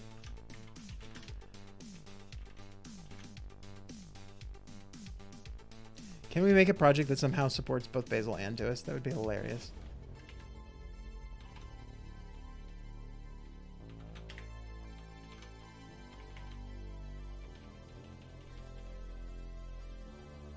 I mean, there's nothing stopping us from doing that, right?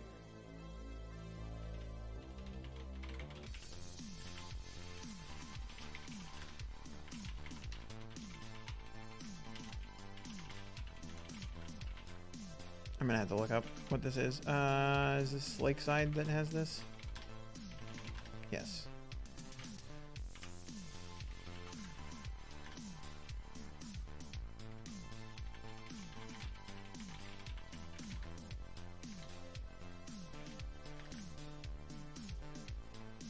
Is either one Turing complete by chance? Use Bazel to run Toast. This is probably possible. Let project equals project name, no Xcode, organization name,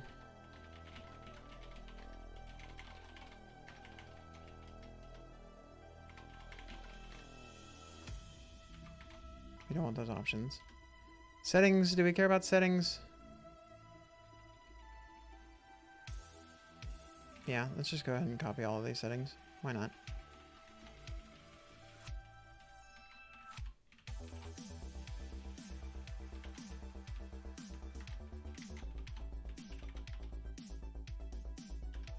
Targets we will need.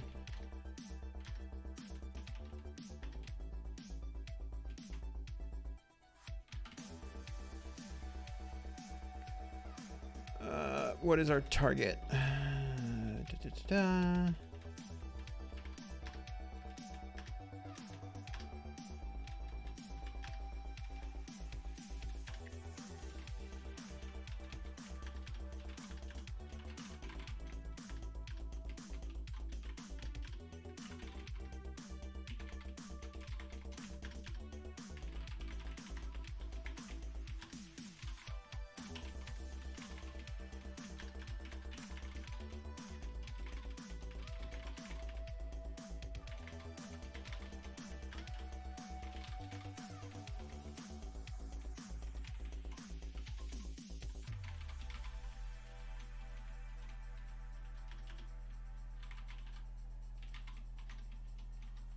I don't think we have any resources yet, so let's skip that, and then we are never going to have any dependencies, so let's skip that.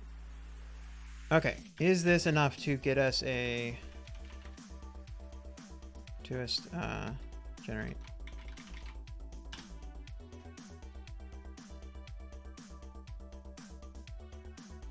Okay, so that gets us an Xcode project. Close that.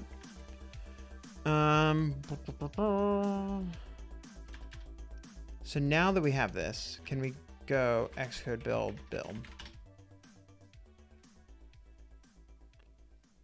Yes, okay, this is looking more interesting. Okay. So now I think what we need to do, this would be where we do, okay, so Xcode build clean. Let's start there. Xcode build. I mean, this is what we need to pass to that thing. Yeah, Xcode build build, pipe to Xcode build server parse dash A. I don't know what the dash A means.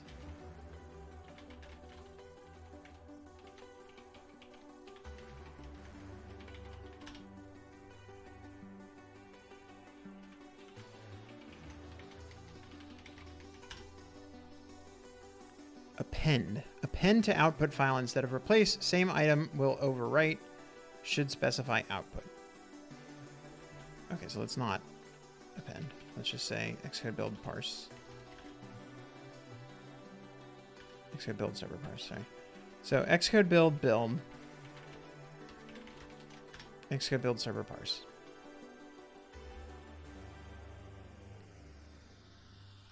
No idea what that means. But I think that that should have put a folder in here, and it did not. This will parse the log, save compile info into a .compile file, and update the build server JSON with a kind manual key to instruct Xcode build server to use the flags from the compile file. So what's in our JSON file now?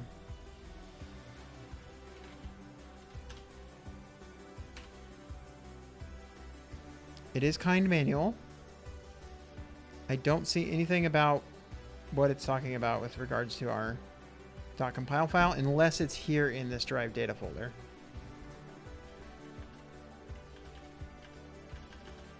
Which it might be. Where's our derived data folder?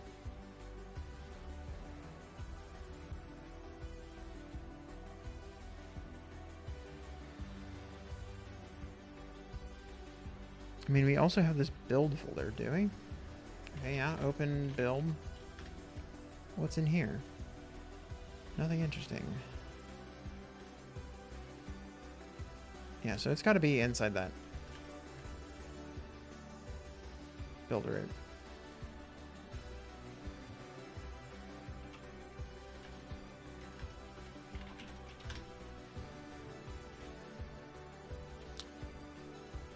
I still don't see anything. You don't know what you want. Delete derived data. Get rid of it.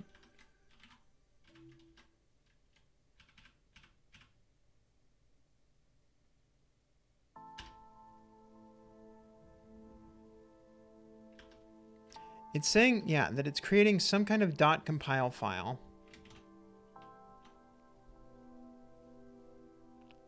And telling it to point to there, but I don't see that at all. I don't see a .compile file. I don't know what it's talking about.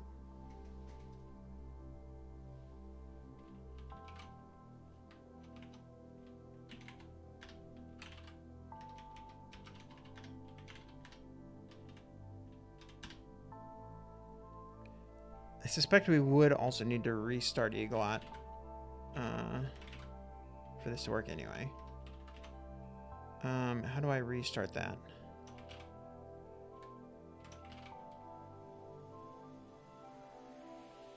Has iTunes on Windows worked in years?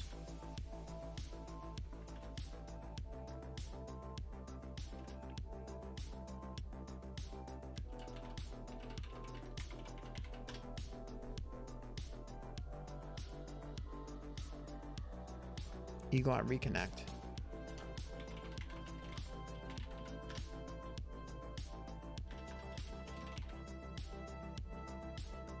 Well, this definitely did something different in that it doesn't work. Okay, we're gonna kill Emacs entirely. I'm not convinced that that issue was the cause of anything. Yep, that's fair.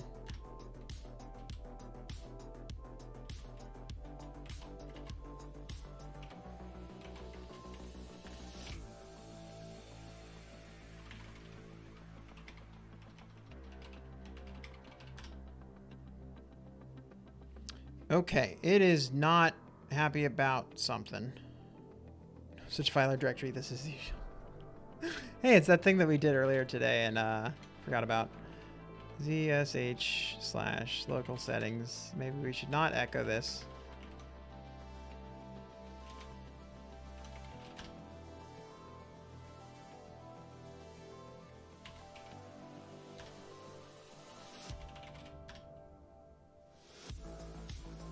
Okay, that seemed to have worked slightly better.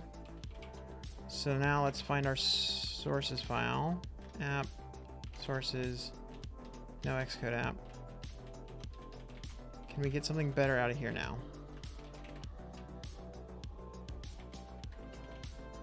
Still no.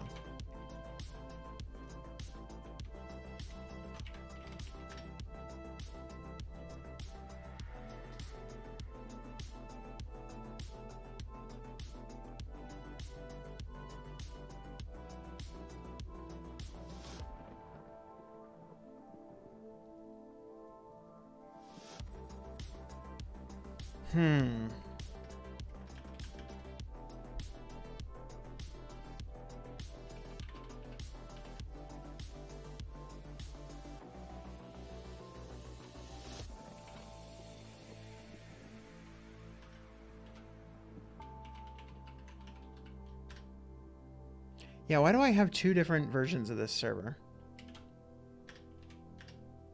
That seems like a problem.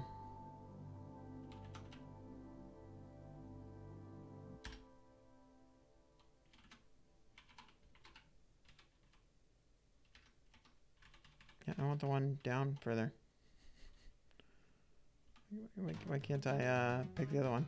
I don't want that one. I don't want eglot shut down. I want real eglot. Why can't I get down to the commands?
None of this is helpful. Next source, Control O. Let's try that. There we go. Yeah, why is it going to sources? That's not the route that we want. Why is it deciding that that's the route? I know why. Because we don't have a Git directory. Hold on. That's why. Git init. That should help us. Eglot shut down. Because it didn't know where my root was. Yeah, there we go. Okay. That might help. Because now it's saying no Xcode rather than sources. It was like, oh yeah, clearly you just want this folder, right? Okay, so it's still mad. I don't know how to restart company. I'm going to restart the whole app again.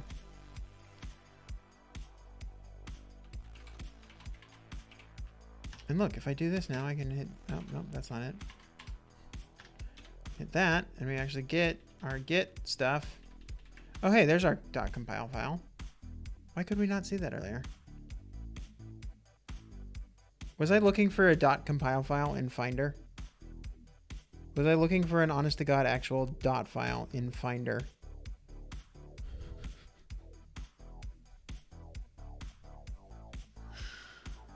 Oh, sometimes my brain don't work no good. I think that's totally what I was doing. Was I was looking for a dot file in Finder, which has everything hidden.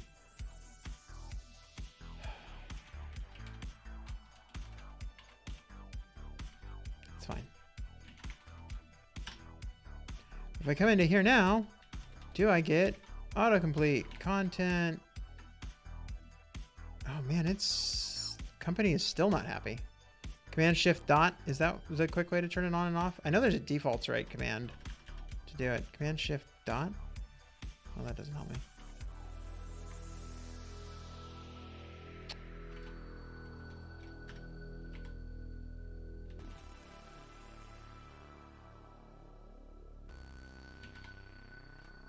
Yep, sure enough. Cool. I did not know that shortcut. I think default's right command, but I also think that there's like a... No, not in here. I guess the default's right command is the only one that I know to do that. Cool. Good to know. But yes, I also was just not using that at all. Okay. So, okay. Then my question is, what's in that file? That doesn't seem all that useful. I'm just saying. I don't think that's what we want. I suspect that's not useful information to EagleOut.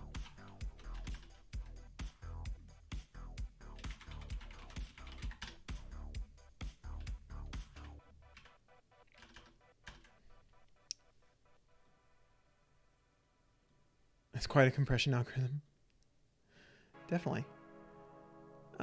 Where's the soloing file? Here we go. Okay. So Xcode build server parse. If you're not building with Xcode, you can manually parse the build log to extract compile info using one of the following commands. So I can point it to a build log folder.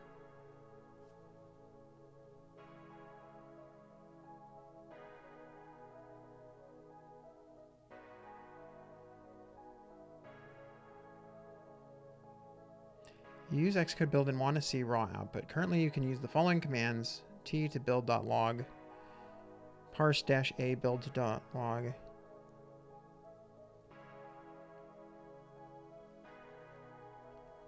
Okay. I am going to do this just to know that what we're doing. So ls build. That doesn't have anything. Oh. Now it's gone? That's not true. This right here says there's a build, right? ls. Okay, it's gone. Why is it gone? Who knows? Whatever. Xcode build, and we're gonna go ahead and tee it to build.log. We'll just do it locally. That's fine. Build failed. Yes, it would, because we changed that one file.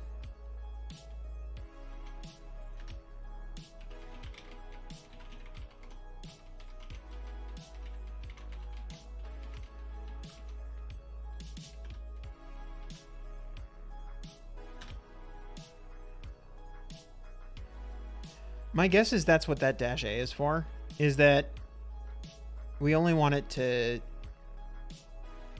add stuff. And so, yeah, if we would have to do an Xcode build clean. Then let's do an Xcode build, tee it out to build.log. Let's open build.log.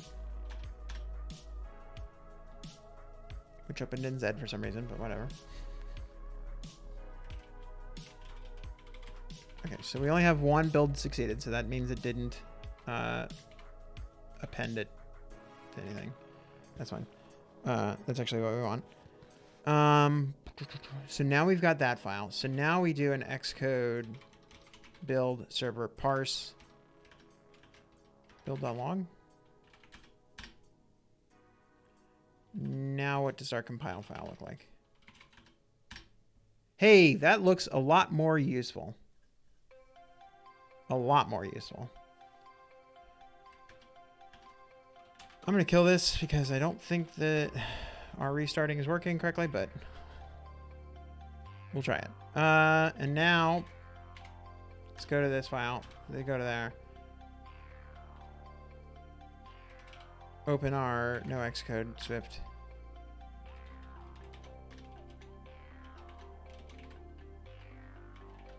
Hey, content view.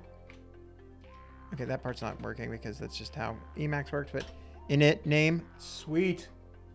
We actually have autocomplete of the whole thing. Content view dot init name compile dev. Okay, so then the question is, how do we build and run this without Bazel? Since apparently Bazel is not going to do what we want, we need to build and run without this. So we need to do an Xcode build. Poggers. Thank you. Okay, so we got the autocomplete. We need to build. So if we make our build command, not Bazel build, but rather Xcode build, just do that for now. Because that's going to do this. Okay. I'm guessing that that puts something somewhere that's an output.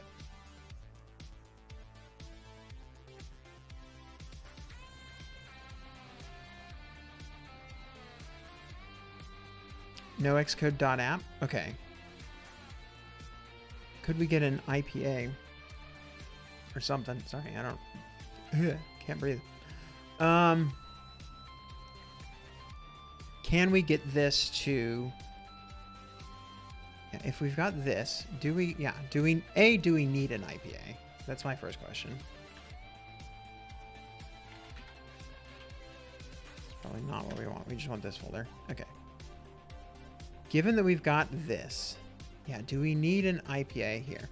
First of all, release iPhone OS. That's not what we want. We want to build something for the simulator. So I think that's going to be a change that we need to make. Xcode build, there's a destination path that we can pass to that, right? Xcode build, help again.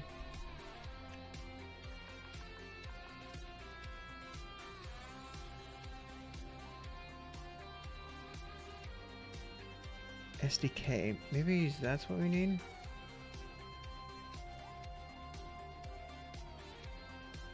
I thought there was also a destination.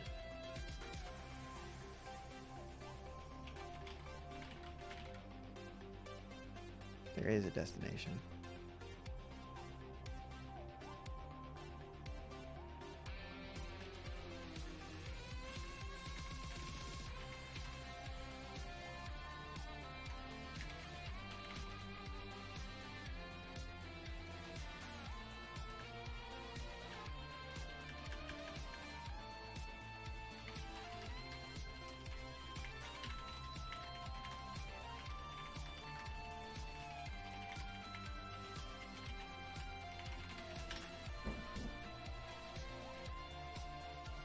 Dash SDK iPhone simulator dash destination platform equals iOS simulator name equals iPhone 13. Build quack.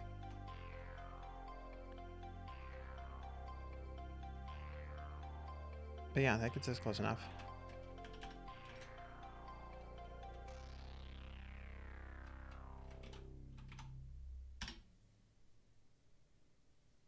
So that should build us something for the simulator. That did give us a release iPhone simulator something or other. Boop. Still don't have an IPA file. Which I think that's probably something that can only come out of the Xcode build archive. I think that's actually true. But then yeah, so now we need an XC run simctl call. I think, yeah, we'll install an app on a device. And then we'll do something to launch that. Yeah, launch an app by identifier on device. Okay, so help install. Not difficult. Okay.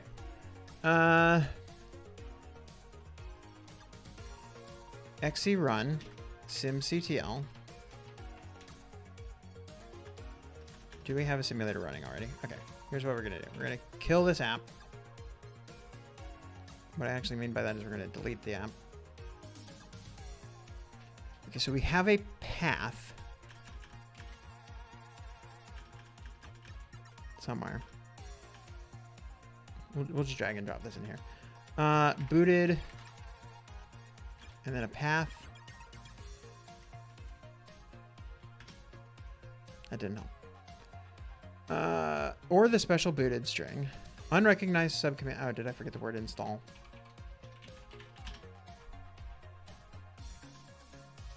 Hey, that worked. It did install it. Called it no Xcode. If we launch it. Hello, compile dev. It's letterboxed because we don't have a storyboard. But that's working. Hey, this guy, how are you doing? We can change this code to this guy NZ for when we actually get this building. But yeah, so that did... Okay, hang on. That installed it. But then we need a thing to launch it. So let's try that. Where's the wizard hat? Oh, wizard hat? You fell asleep on the floor for an hour. You can never letterbox me. Yeah, but I don't want to build a storyboard file. That would be... That's not something that we can do without Xcode. Okay, so we did an install. XC run. Okay, hang on. We actually haven't installed this yet. Yeah, let's go back to installing this. XC run simctl help launch.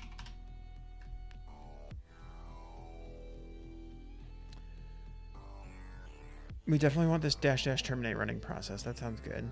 Device and then app bundle identifier. Okay, so XC run simctl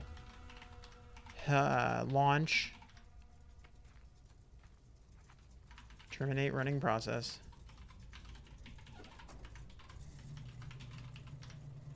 Booted com.cocotype.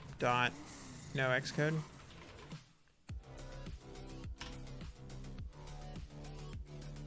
That sounded promising. Hey, look at that. What magic are you working on? I am working on trying to get an app built and run without touching Xcode. Who needs Xcode? Xcode's terrible. No, it's not. Xcode's fine.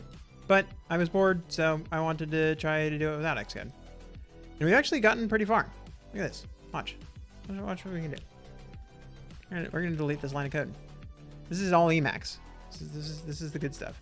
Content view. Look at that. It knows about our content view. We can say content view. Yeah, content view. That's a thing that we want. Init. Oh, it knows that we have a name. And then we can say this guy NZ.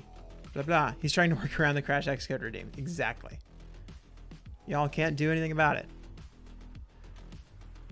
Okay, and now I can compile this by saying Xcode build.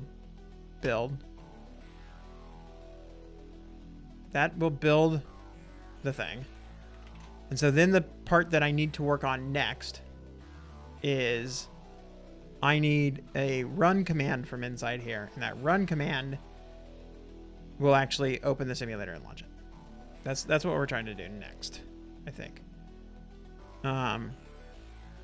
So yeah, that's where we're at next.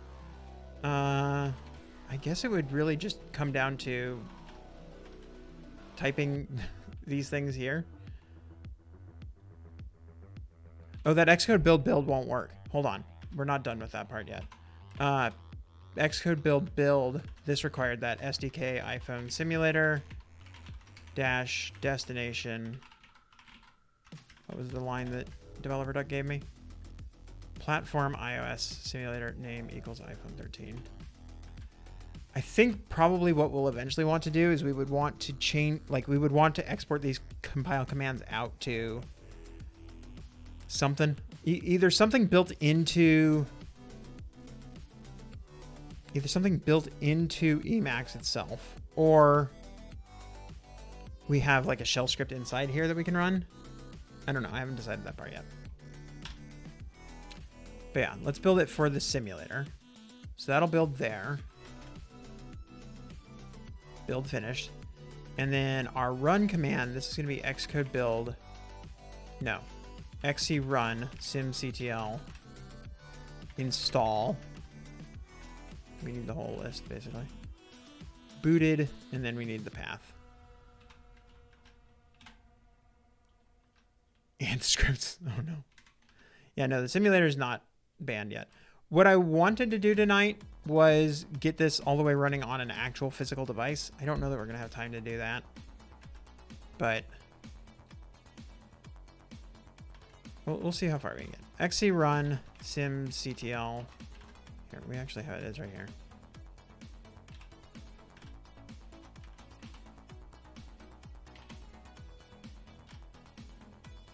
There's our run command.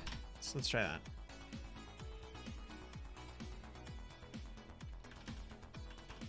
It didn't bring that to the foreground, but it did actually launch it. Okay. It's interesting that that didn't bring that to the foreground. Is that a thing that we can do here? I mean, I probably just need to call open blah, blah, blah. That's not the end of the world. But anyway, yeah, so that's working. Okay. Let's put that down right now for Emacs. Gotta use AppleScript to tell it to foreground. Ooh. So we got that. This is all working in Emacs. We're gonna call that good here. Actually, no. Let's do one last check. I want to change this name again. Saw Nutterfy show up, so let's change it to Nutterfy. Save. Build.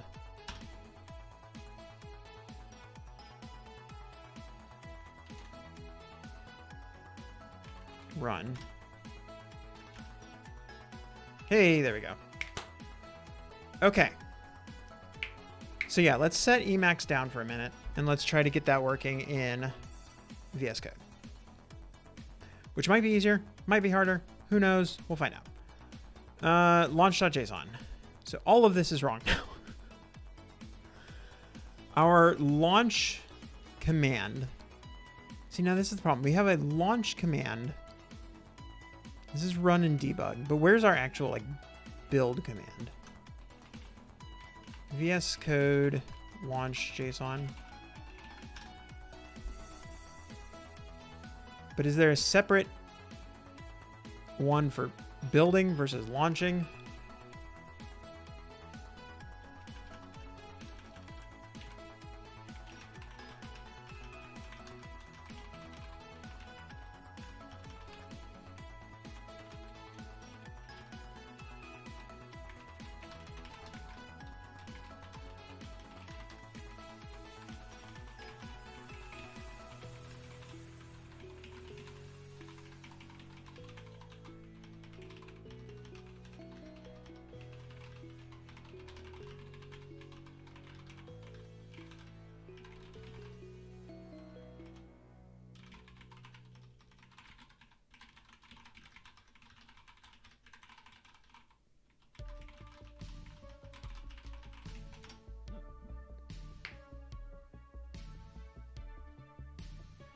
Tasks.json file allows you to define tasks for building, linting, running tests, or any other command line tool integration. Quack. You can create a task.json file, typing in task configure task, then selecting the type of task you want to create. Perfect.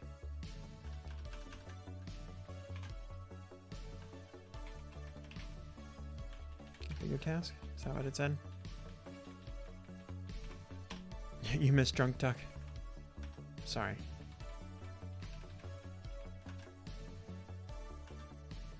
I have only helpful duck. Okay, label is build simulator. Let's do that. Build simulator. It is a shell type thing. Command, and then we've got a group. I don't know what the group means. But yeah, let's do a command. This is gonna be Xcode build. I forgot about that part.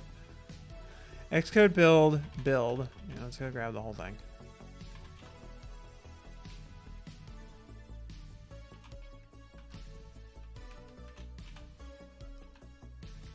So there's our command.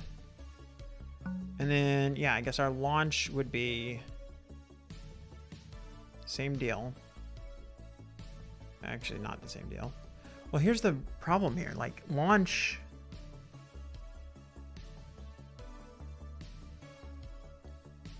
I don't know how to get this to do two programs at the same time. We would need to almost like have a separate install thing, I think. I don't know. Yeah, let's put an install into tasks.json. Just because I'm too lazy to figure out the right way to do this.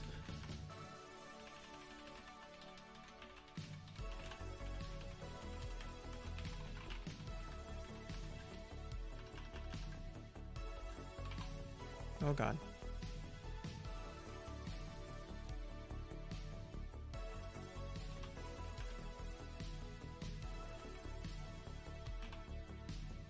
So there's that command.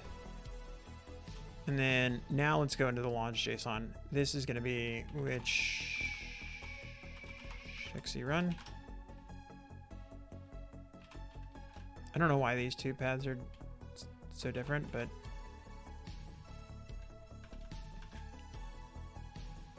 so what's interesting, okay, so we had the launch block and print the application standard out and standard error to the current terminal.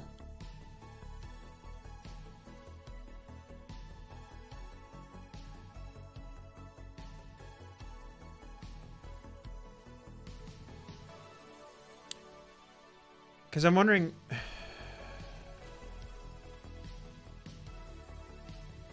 this almost seems like this would be where you'd want this to have the actual debugging stuff, but I don't know how to figure that out.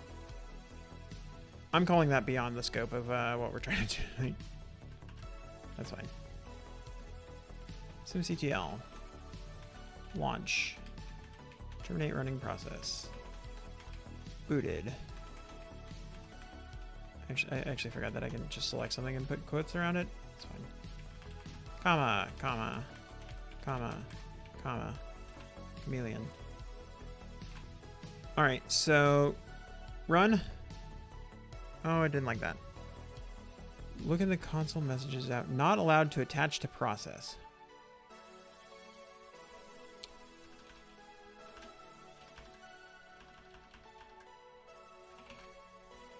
I have a feeling that this has to do with the fact that we did something to not make it work. Hold on. Let's do build. Run build task. Command Shift B. Build. None of these are the tasks that we've added to tasks.json. What are you talking about?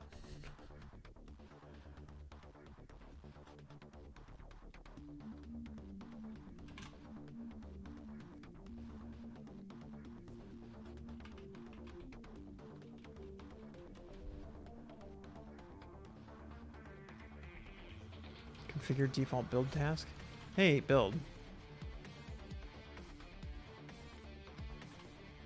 Okay, but then what I don't understand is like, oh geez. Now I can run the build task.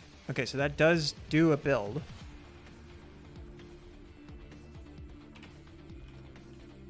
But then, okay, so let's close this because we don't actually care about Bazel.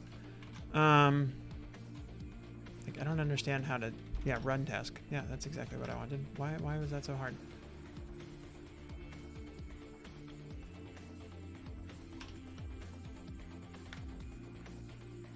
Okay, so that installed it. Let's go double check that in the simulator. It did install it. And so now let's go try running it. Did not like that. Subsystem that denied the attached permission will likely have logged an informative message about why it was denied.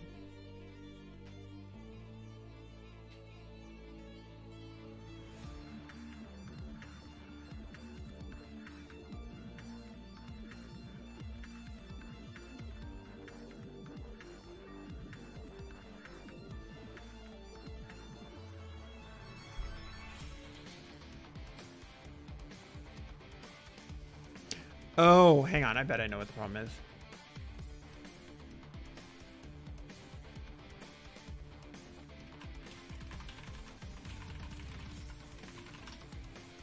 I think I need the get task allow alignment. So what's happening is VS Code is trying to actually attach a debugger to this, which Emacs was not doing.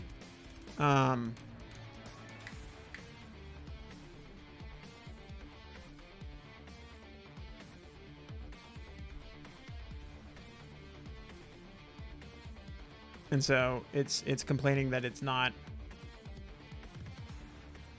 able to get that. I'm trying to describe what I mean. It's trying to connect a debugger to the running app, which is not going to work.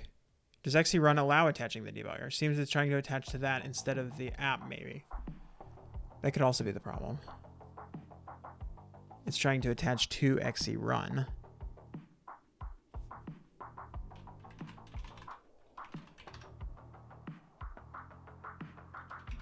Here, you know what we're gonna do? We're gonna not do this. This is the simple way that we're gonna do this. We're gonna say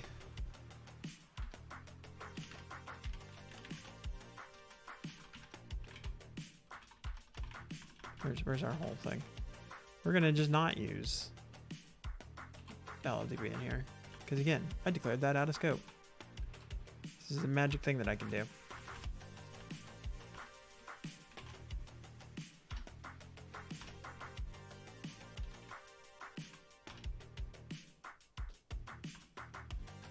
Hey, look at that. Now it has the exact same behavior as Emacs. So I think figuring out how to get LLDB hooked up would be nice. That seems like it would be fun. Also seems like it would be a different stream. Also seems like that's just, you know, not tonight. Okay. Do I call it good there? And say, hey, we have an app built completely from scratch without needing to touch Xcode at all. Whatsoever. No problems. That actually works. And just stop here, where we're winning. We're good. We've got something cool. We've got something awesome. Or do I press my luck and try to get it working on an actual device? Which would involve figuring out provisioning profiles, which is probably not a good idea. That probably answers that question right there. How hard do I want to try to figure out how to make this work on a device? Nobody ever accomplished anything by winning. So I need to double check that the tool that I was planning on using even still exists and works. I think it was called libidevice or something like this. Let's go investigate. Yeah, this is I think what we were looking for. Libi mobile device. But I don't want the library. I want the tool that's built on top of this library.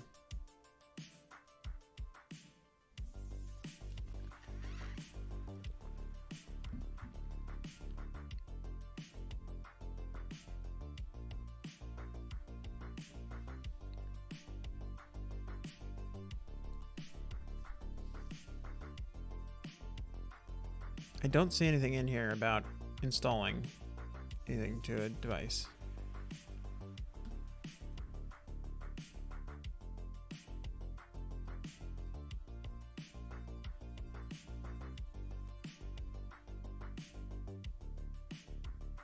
And a bunch of libraries and command line utilities.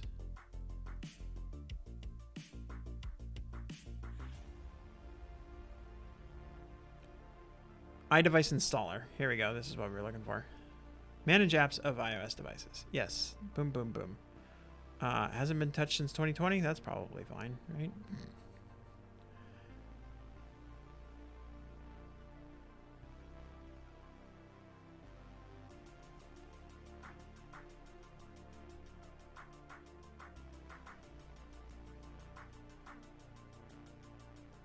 I mean, I do see a bunch of things in here that seem like they're relatively recent and don't have complaints that are just like, hey, this doesn't work.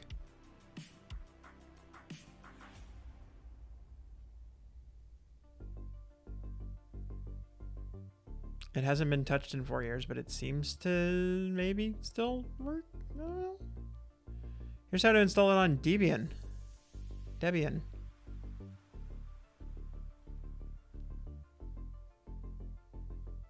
I'm not on Debian. Let's go back here. Download it. Get started. Mac. Using Brew. I don't want to install Libi mobile device though. Unless it comes with that iDevice installer, right? But it didn't sound like it did. The library bundles the following command line utilities in the tools directory. Yeah, here's this problem. Here's the tools directory. iDevice installer is not in here. Now, is libidevice installer also on Homebrew? Possibly. My device installing that. That was it right there. I just saw it. Saw it as soon as I clicked it.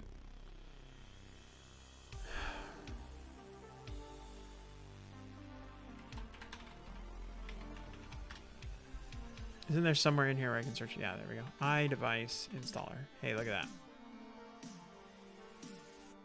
Blip, blip, blip, blip, blip. Looks good. Let's try it. I don't have a lot of high hopes for what we're doing here, but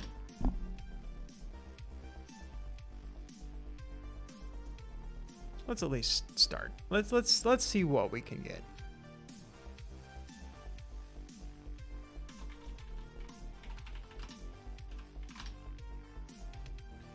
Okay, it exists. Dash L. No device found. Well, yeah, no, that's true. I should probably plug one in.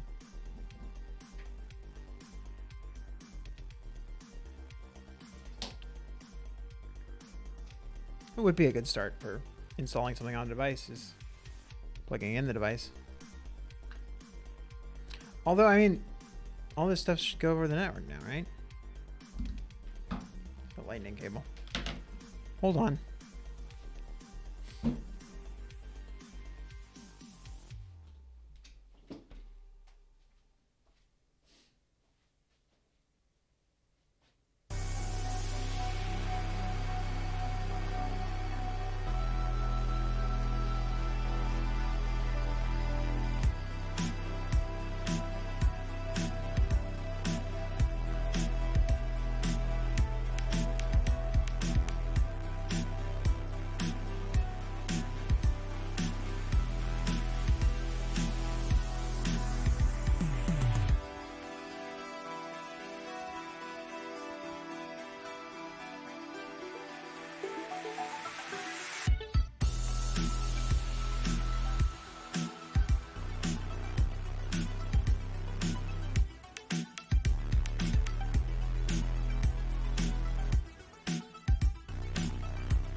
Okay, the music did not want to cooperate for a second, but I beat it into submission. There's a USB cord right here.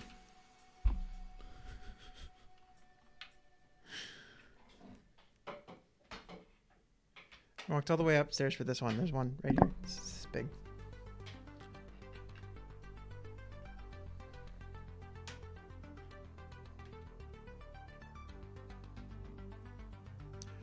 Okay, it's plugged in. We're gonna try again. Hey! Oh wow, that got every app I've got installed. I thought this was only gonna be the apps that I had installed through Xcode, but apparently not. I don't even know what some of these apps are.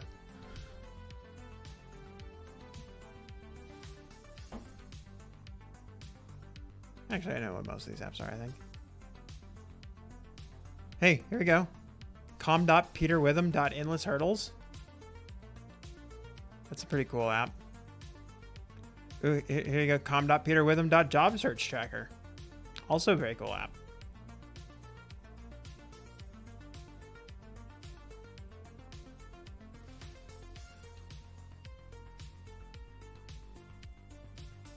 AAA kind of guy.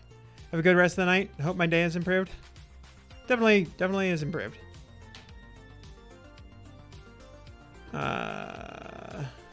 Ridifish. Ridiculous fishing. Pager duty.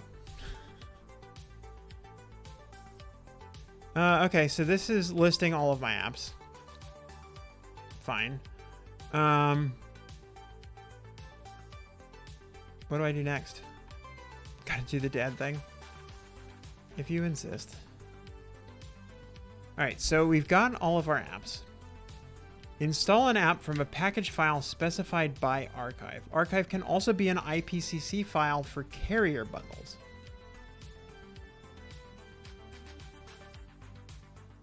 Archive app specified by app ID. Remove archive. I don't know what any of these mean. My guess is that dash install is the thing that we want to start with. Install. There we go. Requires an argument.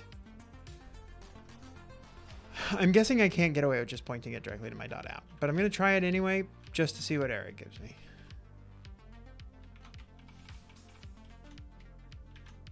I mean, none of this is going to work because this is for...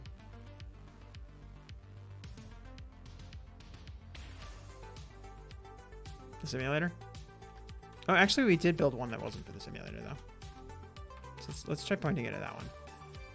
iDevice installer -i. Coach Connie, you had snow today and you got your sledding in. Awesome. Somebody on the stream was telling me that I should go make snow angels, but only if I was somewhere that had snow. And we did not get snow, so you should do some snow angels.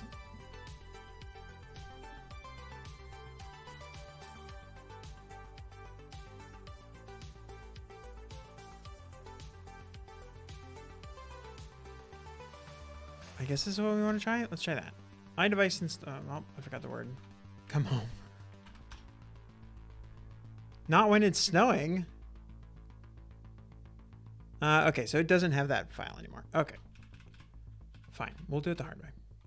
Xcode build. Let's just Xcode build. And hope that it knows the smart thing to do.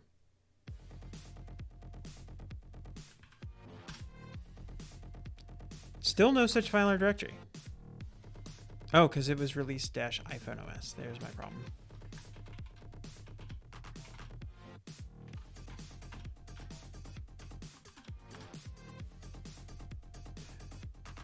Okay, it says it actually installed that, which is surprising to me.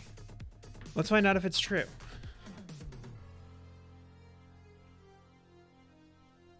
It does seem that I've installed an app. And hello, Notify. We can't get that to not be blurry for some reason, but whatever. Trust me, it says hello, Notify. Okay. So it sounds like all I need to do is I need to do a... You're only about to get a trace, you got 2+ inches instead? Holly compile, Batman. We are not compiling Holly. Okay, let's go back into Emacs. Let's see if we can get this work. Xcode build, iPhone simulator, not iPhone simulator. Let's just get rid of all of this. We're gonna build it. Oh, hang on. No, we need to change our name so that we know that we got it. So, Coach Connie. We're gonna make it say hi to Coach Connie. Except let's be able to spell. Okay. Xcode build. I'm gonna uninstall the version that I got in here too. Anyway. Uninstall. Delete. Perfect. So we've got this building. It built. Let's do our run, which is gonna be iDevice installer -i. This path?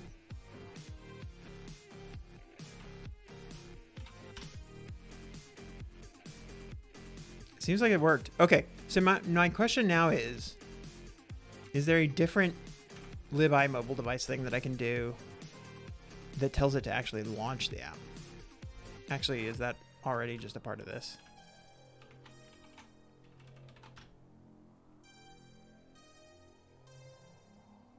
There's an options. I don't know if that would have it, but I'm guessing that that's probably not true.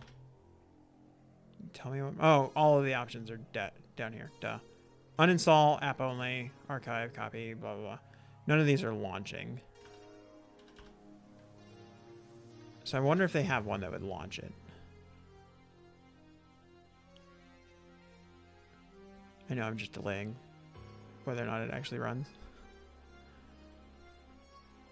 I don't see anything that lets me launch this. Okay, let's go back to their website though. Maybe that had something. iDevice installer, iDevice restore, device activation. I don't see anything in here that lets me launch it. So it does seem like I have to launch it manually. Bummer. All right, let's do it. Let's launch it. Boom. See if I can get this to be clear at all.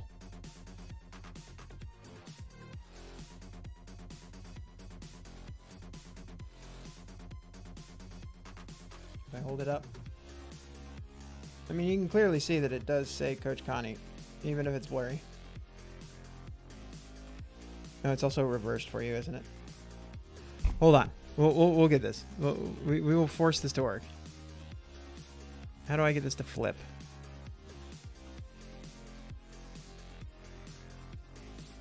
I want to prove that it works. I know you all absolutely will not trust me unless I get it to actually show, right?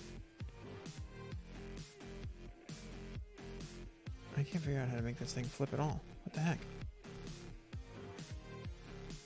Oh, here it is. Nope, that wasn't it.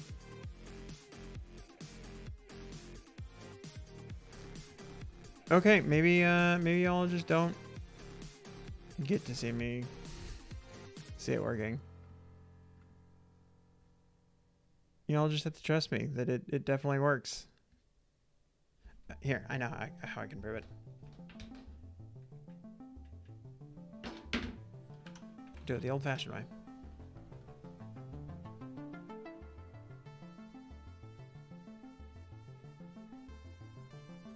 Nope, not that.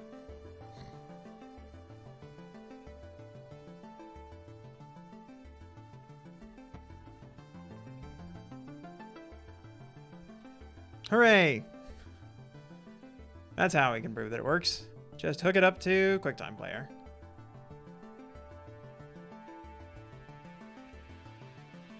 All right, there we go. Emacs. Oh, we got Emacs building. Let's get VS Code working. Fine. Just basically copy both of these and add it to the device instead.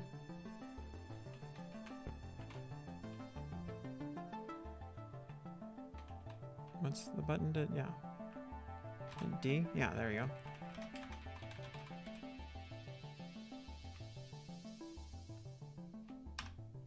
Xcode build. iDevice installer. Yeah, let's go copy that. I don't want to do this. There we go.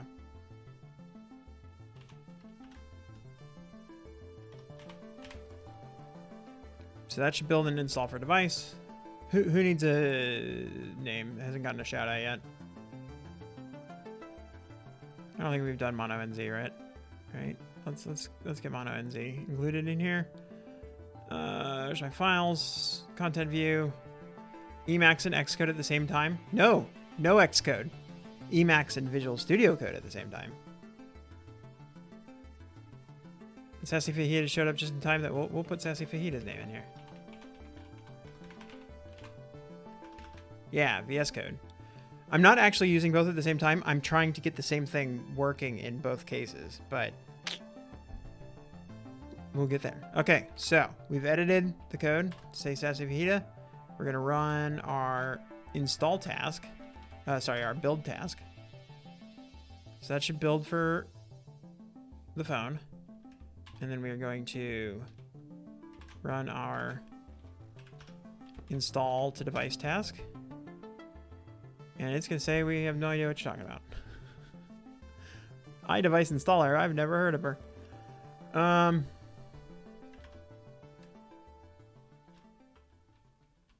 Why didn't that work?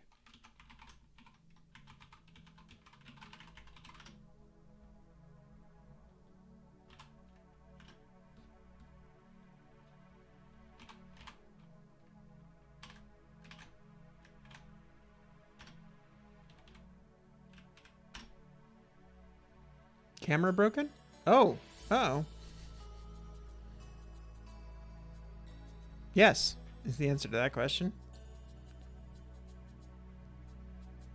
Why?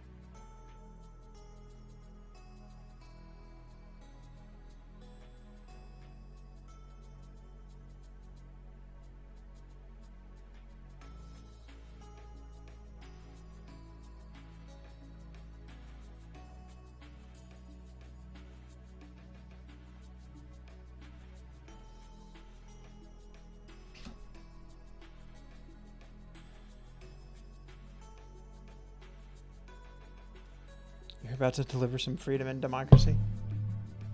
It seems like the answer is that my camera phone is just dead.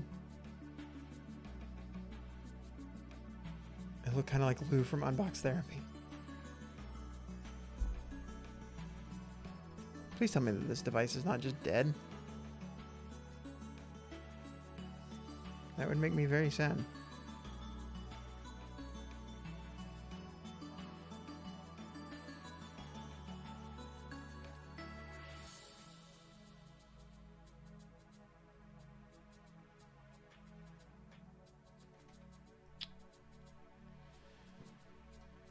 Huh. Okay. This is disturbing.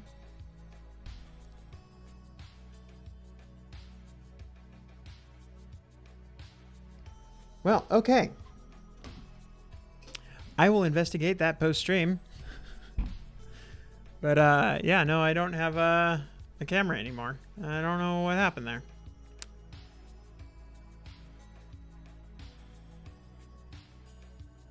We're just gonna turn that off. Maybe. If I can figure out how to do that. Doop. Okay, well, camera's gone.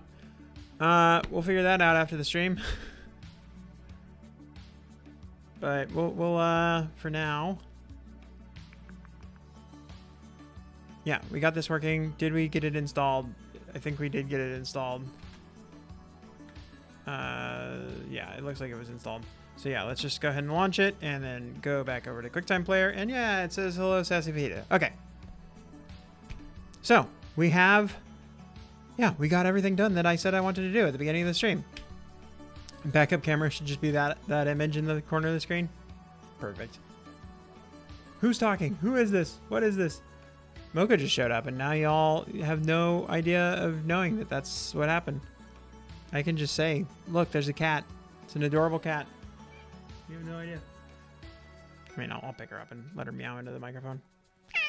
Yeah, there you go. See? You got it running from Emacs and VS Code. Which one was easier? I mean, I did all the hard work in Emacs, so that one was definitely harder because that was where I was doing all my investigation. I mean, the hard work was unrelated to either one. Honestly, the hard work was all stuff that was dealing with Xcode, honestly. So no, I don't think either one was easier or harder than the other. I kind of just had to install the same projects that I had in both ones. Setting up an LSP server. And then, yeah, the tricky part was installing the build server, the Xcode build server.